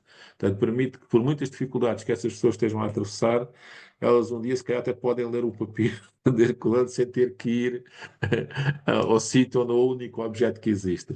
E, portanto, este extremo de uma ponta à outra das coisas é este novo mundo para as bibliotecas, arquivos, os museus é mais poliquitante, mas lá vamos por lá também. E, portanto, eu, pronto, tinha planeado apenas dar-vos aqui uma visão geral destas coisas todas. Como devem ter imaginado, muita coisa que eu não tive tempo para falar, e mesmo assim já falei demais. Porque eu confesso que eu entusiasmo, né? Isto é uma atividade interessante. E pronto, era basicamente isto. E não sei se têm questões. Mais uma vez, peço desculpa por ter demorado tanto tempo, mas perdi completamente o controle ao tempo. Só agora é que olhei para o relógio. Mas ainda assim, estejam à vontade, se tiverem questões. Bom, professor Laminha, de facto, nós ficaríamos aqui a continuar a ouvi-lo e, sobretudo, com estas aplicações extraordinárias que acabamos, com que acaba esta sua exposição, que teria muito mais ainda, e, na realidade, sobretudo para quem é utilizador, como eu costumo dizer, ignorante dos meios, desses meios tecnológicos postos à nossa disposição, isto é realmente um mundo absolutamente excepcional, pelas capacidades, por tudo aquilo que nos dá, mas a minha questão perante precisamente aquilo que nos dizia há bocadinho, que era de facto, e que eu não sei se tem a ver, precisamente a pessoa tem, sabe que tinha consultado um artigo qualquer na internet e depois chega uma altura, vai lá outra vez e já não consegue consultá-lo, aquilo já não está disponível, não percebo muito bem porquê, mas com essa falta, digamos, também de preservação, a questão que se coloca é: não há possibilidade, ou podemos dizer no futuro a impressão em papel deixa de existir, mas será que se preserva mais ou durante mais tempo, como aliás até este exemplo último que nos traz, é possível decifrar o que estava naqueles papiros que foram carbonizados, e isso será impossível, digamos assim, tirar partido dos dados, de todos estes dados extraordinários, digamos, numa comparação mal feita, se fossem carbonizados, ou seja, se fossem adulterados. O que é que o que é que podemos pensar? Porque aqui há tempos a dizer, não, porque isto digital é fantástico, pomos as publicações no em formato digital, e alguém me dizia assim, mas tenho muita esperança na preservação desse material, mas olhe que é indispensável manter o físico. E, portanto, isto foi, aliás, a propósito até de publicar o dicionário da Academia no formato digital. E lembrei-me também do que também disse, que é a adulteração dos dados, que é tremenda naquele gráfico, assusta como é possível adulterar o que está no digital. Mas isso é só quem tem permissões ou coisa parecida, mas eu sou ignorante na matéria. Mas eram estas duas notas de reflexão, que é a fiabilidade, afinal, do que vai sendo possível, o que fica do que foi adulterado ao longo do tempo, e também a possibilidade de manter estes dados. E, por outro lado, também daquilo que nos disse, até que ponto tudo aquilo que nós respondemos em formulários no digital não estão e não podem ser pirateados, porque estão disponíveis, ou alguém, mesmo que não estejam disponíveis facilmente, alguém lá vai buscar. E eu ligava isto com todas as exigências também como é que se diz, da não utilização ou da preservação da confidencialidade dos dados Da privacidade, da não é? Portanto, privacidade. aliás, o RGPD vem como resposta a isso. Repare, acabou de me dizer que pôs aí duas questões, na realidade permita que corrija. Meteu pelo menos uma dúzia delas, não é? E, portanto, é quase, praticamente em cada frase que disse dava para mais um seminário destes e era só introdutório. Olha, deixa-me só dar um exemplo rápido. Por exemplo, o papel e publicação. Existe uma área, uma coisa, se quiserem podem pesquisar isso, uma coisa chamada e-paper, que é toda uma área de investigação na ciência dos materiais, que tenta responder à pergunta: será que um dia nós conseguimos ter papel eletrónico sem ser o papel atual? Portanto, basicamente é termos a possibilidade de usufruir de um objeto físico que tem a mesma facilidade e digamos, a mesma sensibilidade positiva que nós temos com o papel, mas que eu não tenha que ter impresso, portanto, pode ser eletrónico. Portanto, no fundo, de outra maneira, temos aqui como se fossem ecrãs de computador.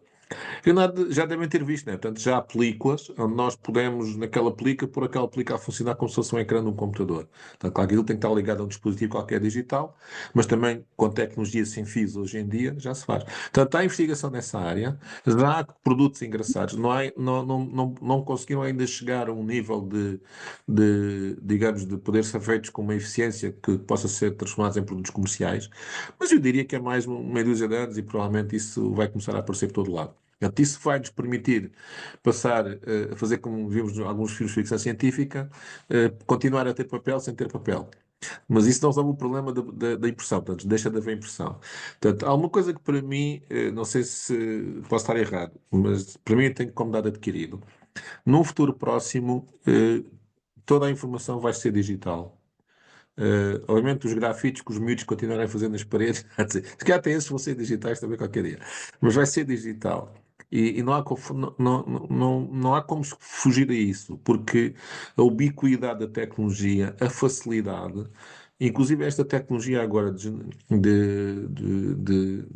chamada generativa, de inteligência artificial generativa, pá, nós hoje em dia, até na academia, nós já estamos a reequacionar a implicação disso, por exemplo, nos nossos alunos, não é? Já não há aluno nenhum que me entregue um ensaio que eu não assumo que ele fez isso com essa tecnologia. Porque eles fazem-no, tá a ver? Eles já o fazem. Portanto, há aqueles que são muito ingênuos, fazem copy-paste do que é que o chat lhes dá, e pronto, esses continuam a ter o 8,5, né? E o 7, porque nós detectamos logo. Mas depois há outros. O semestre passado eu fiz isso forçosamente com os meus alunos. Disse uma turma de 150 alunos. Eu digo: todas as semanas vocês vão me entregar um ensaio. Obviamente tinha montes de assistentes para ver aquilo. Mas eu vou assumir que para fazer esse ensaio vocês vão usar como input não só o material das minhas aulas, mas vão também falar com pelo menos dois modelos de inteligência artificial generativa. E depois quero que me digam quais são. E no final do semestre eu fiz um inquérito aos alunos e foi surpreendente. Portanto, os alunos normais disseram: sim, senhor, isto foi uma ajuda, ajudou. E depois houve ali uns 10% de alunos, que eram os melhores alunos, eu fui ver as notas, que me disseram: professor, eu estou extremamente chateado, porque no modelo antigo eu dizia: vou fazer este trabalho em 2 horas, eu fazia em 2 horas, e estes trabalhos para si levaram o dobro do tempo. Porque quando eu começava a falar com esses robôs, eles diziam-me coisas diferentes das suas. E então eu tinha que responder à pergunta que é: porque é que o robô me está a dizer uma coisa que não é bem a mesma coisa que o professor me disse? E em alguns casos era porque eles eram mais precisos, eram mais profundos do que aquilo que eu tinha dito nas aulas, pronto, era mais. E em alguns outros casos estavam completamente errados. Mas era o aluno que descobria isso, estão a ver? Portanto, e os alunos diziam-me: eu aprendi bastante, esta cadeira eu aprendi coisas que nem sonhava, pronto, mas sim do pelo. Portanto, há aqui os dois lados da moeda, não é? E portanto, este mundo novo, e para mim foi uma surpresa, que eu não fazia ideia que isto ia acontecer. Estão a ver? Portanto, agora no próximo semestre, que vai começar daqui a um mês, próximo período, eu vou repetir a experiência. Porque é um privilégio, são alunos de mestrado, ainda por cima temos alunos Erasmus, que vêm da Europa inteira, dá para fazer isto. E portanto, há um mundo novo que está aqui a acontecer. E inclusive vou-vos contar um segredo. Uma outra cadeira que eu dei no técnico, licenciatura, eu andava há vários anos para escrever um livro e não tinha tempo. Este ano, eu em 2 meses, escrevi o livro com o chat. Porquê? Obviamente eu sabia a matéria, não é? Eu dizia: olha, quero uma página a explicar este assunto. E imediatamente eu conseguia perceber se estava bem explicado ou não. Portanto, 4/5 das vezes mandava fora, mas bastava dizer outra vez ao chat: não, não, não é isto, é aquilo. E imediatamente a ferramenta poupava-me a mim o trabalho de carregar em não sei quantos milhares de teclas. Obviamente, eu quando dei aquilo aos alunos disse isto foi feito desta maneira, não é? E até serviu de tema nas aulas para discutir isso com os alunos, embora a cadeira não fosse sobre isso. E portanto, hoje em dia, quer dizer, isto vai ser um problema no futuro. Este livro que eu acabei de produzir, fiz em agosto passado. O que é que vai ser isto no futuro? Tá bem? Isto é o quê? Que nome é que há para isto? Eu não tenho nome para isto. Portanto, obviamente eu sou o autor daquilo, mas também não é correto eu reivindicar que aquilo é uma obra intelectual minha, porque eu confesso que há ali muitas formulações de frases. Inclusive, eu fiz uma coisa que era, no final de cada capítulo, eu tinha exemplos. Eu pedi ao chat, dizia, olha, já depois de escrito o capítulo, dá-me um exemplo numa página para isto. E eu confesso que ele deu-me exemplos que nem me tinham passado pela cabeça. Mas de uma qualidade que eu olhava para aquilo e disse: eu não me envergonho de dizer aos meus alunos, vejam este exemplo que está bem explicado. E portanto, isto é um mundo totalmente novo.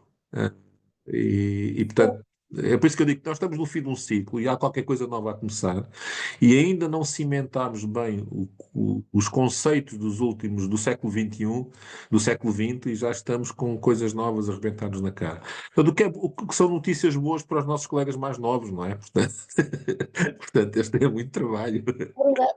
Então, professor Zé Francisco, se faz favor. Tenho uma coisa muito, muito, muito sensível para te colocar. Eu tinha muitas coisas para dizer, pá, eu gostei imenso desta parte que eu ouvi, mas sobretudo a parte que mais me toca e que mais me fascina em termos futuros, pá, presentes e futuros, pá, é exatamente a questão que tu agora acabas de levantar, que é a questão, o que é ser um autor, o que são os direitos autorais, pá, os direitos de autoria, pá, porque, não sei se te leram hoje, mas hoje em particular, o New York Times teve uma notícia sobre From Courtrooms to Crisis Lines, Chinese Official Embrace DeepSeek, em que aparece uma fotografia, pá, do Xi Jinping, cumprimentar o criador, ou pelo menos o principal CEO do DeepSeek, ok? Mas a coisa toda do DeepSeek AI, há uma notícia que eu já tinha conhecimento, de que não sei se vocês sabiam que o New York Times processou a OpenAI, ok? Sim, sim. Exatamente por causa da questão dos dados, para a propriedade dos dados. E nós sabemos que todos estes LLMs, para não sei o quê, vão buscar dados para que estão em acesso aberto, e já em fase de acesso aberto, são legítimos, mas também sabemos que não é difícil ir buscar dados que estão em acessos fechados. Pá, eu tenho acesso a muita informação do meu assinante, e, portanto, se esta é a minha informação, posso passá-la, e quem diz eu.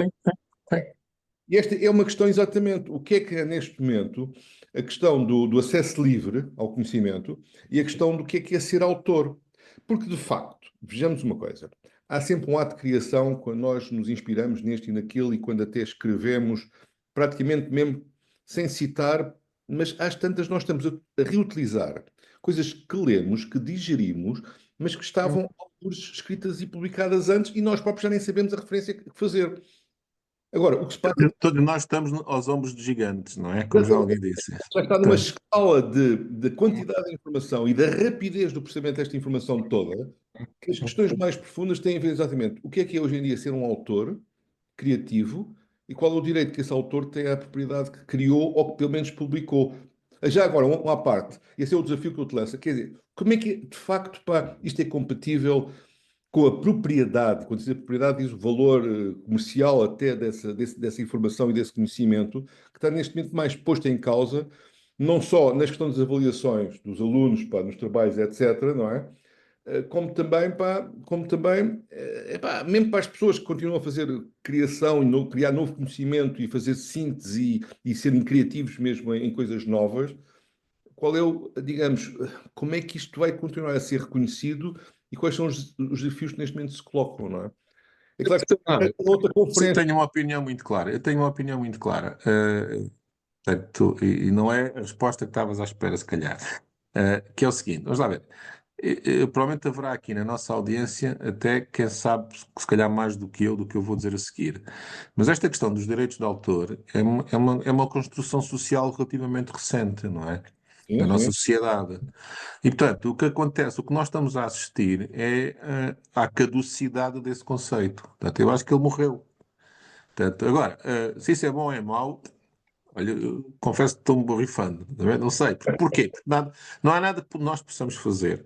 Portanto, neste momento, o que está a acontecer, há uma pedra muito gigante que está a rolar para a encosta abaixo e não há ninguém que consiga pará-la. Mas também não temos a certeza que seja necessário pará-la, não é? Porque se calhar lá no fundo vai acontecer qualquer coisa. Portanto, neste momento, como a pedra é muito grande, está a fazer muito barulho, estamos todos cheios de medo. E tanto porque é novidade, é mudança, ninguém sabe o que é que está a acontecer, não é? O que é que vai. Tanto o New York Times tem todo, portanto, como mais não seja porque ganha experiência, notoriedade, processando isso, e faz bem, e não é o único, há muitas entidades que estão a processar os criadores desses chats, mas o que nós estamos a construir é um mundo novo, e portanto, portanto, o problema é que está a acontecer tudo muito depressa, não é? E, portanto, ainda nós estamos a discutir um assunto e já nos apareceu outro, repare. Tu tens um exemplo que é engraçado, que é, repara, quando apareceu o chat, toda a gente disse, epá, sim senhora, isto é fantástico, mas tem estes problemas todos, direitos de autor, etc. E treinar uma coisa destas custa não sei quantos milhares de milhões. E de repente, quase passados 15 dias, aparece um chinês a dizer, olha, isto só me custou 6 milhões, estão a ver? Na verdade, nós também, no mundo académico, também já sabíamos isso. Aliás, o nosso colega, o André Martins, que já fez aqui umas apresentações, penso pelo menos na academia, ele teve uma RC só precisamente sobre esses temas, a dizer como é que nós conseguimos treinar estas coisas gastando menos energia. Portanto, ele já teve uma RC sobre isso, já há muitos anos. Portanto, o tema não é novo. E, portanto, ainda nós não conseguimos equacionar. É como aquelas teses de doutoramento que nós estamos aí com os alunos a trabalhar as hipóteses, não é?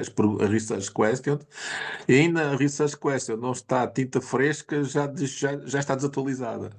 Portanto, há uma mudança de paradigma. E eu não faço ideia se isto vai estabilizar, se esta poeira vai acalmar. Provavelmente irá, eu acho que sim. Epá, mas neste momento estamos estamos no início do transitório. Portanto, são sistemas de ordem superior à primeira, não é? E estamos no início do transitório.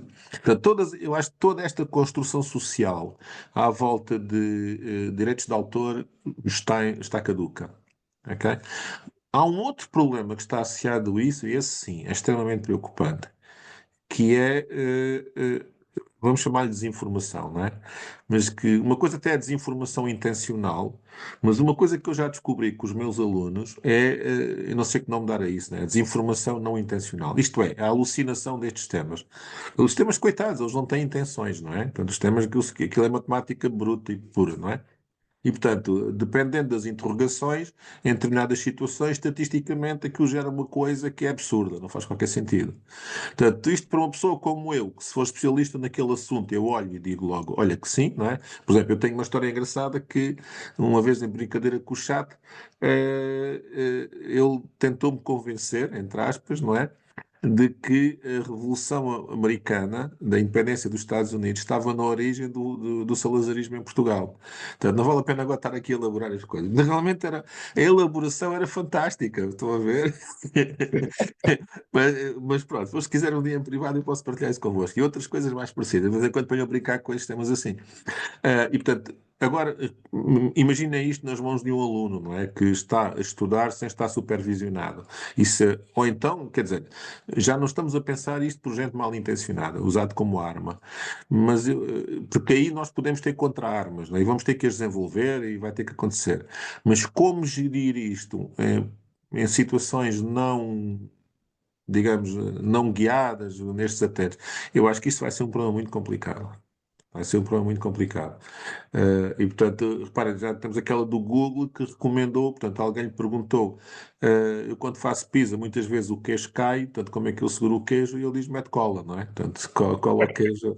E, portanto, isto não é uma resposta mal intencionada, estou a ver, é uma resposta bem intencionada. E nós vamos ter uma sociedade cheia de coisas destas, pela simples razão que vai ser muito difícil, se não é impossível, controlar isto. Porquê?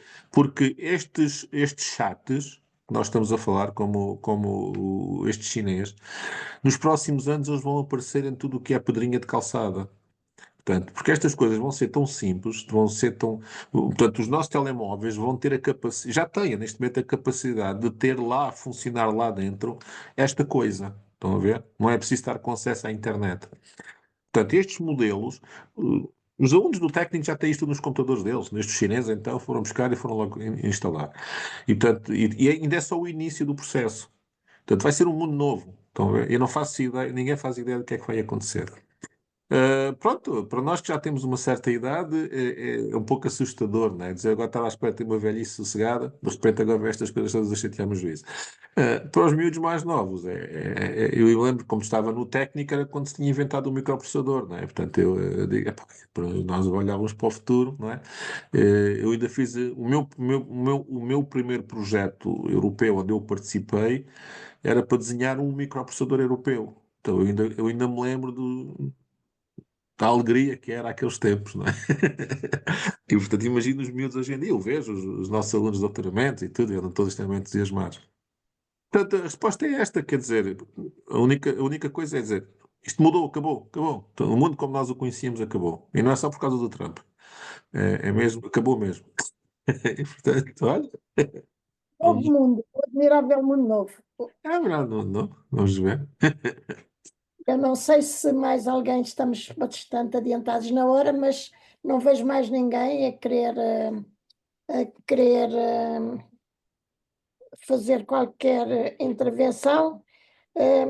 Eu então agradecia mais uma vez ao professor ter-nos trazido toda esta informação tão interessante e tão, como é que eu hei de dizer, tão informativa, mas muitas vezes também, sobretudo para mim, já um bocado fora da minha perspectiva, não é? Mas para todos os efeitos, particularmente aliciente. Eu convidaria todos, ou quem queira estar na próxima sessão, que é de 2 a 8 dias, e que com esta coisa toda eu fugiu-me do computador o próximo, o próximo ciclo e desculpa, mas vou só aqui tentar encontrar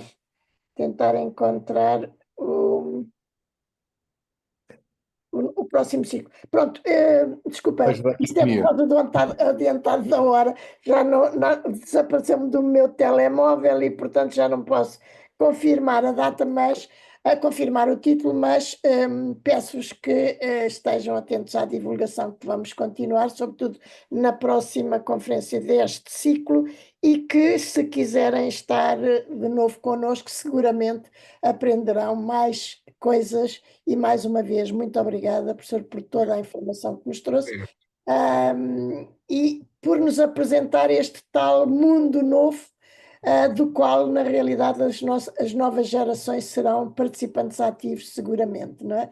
E muito obrigada a todos também. Eu não sei se, porque não a recebi, não houve entrevista hoje, pois não. Eu sei que tivemos um problema que o Diário de Notícias agora só deixa publicar um certo número de páginas e acho que já atingimos as páginas para este mês, de maneira que esperemos que possamos vir a ter uma entrevista do professor sobre esta matéria também, que ficará, quer em digital, quer em papel.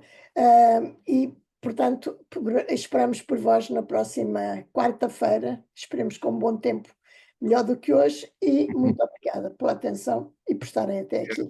Boa tarde. Muito obrigada.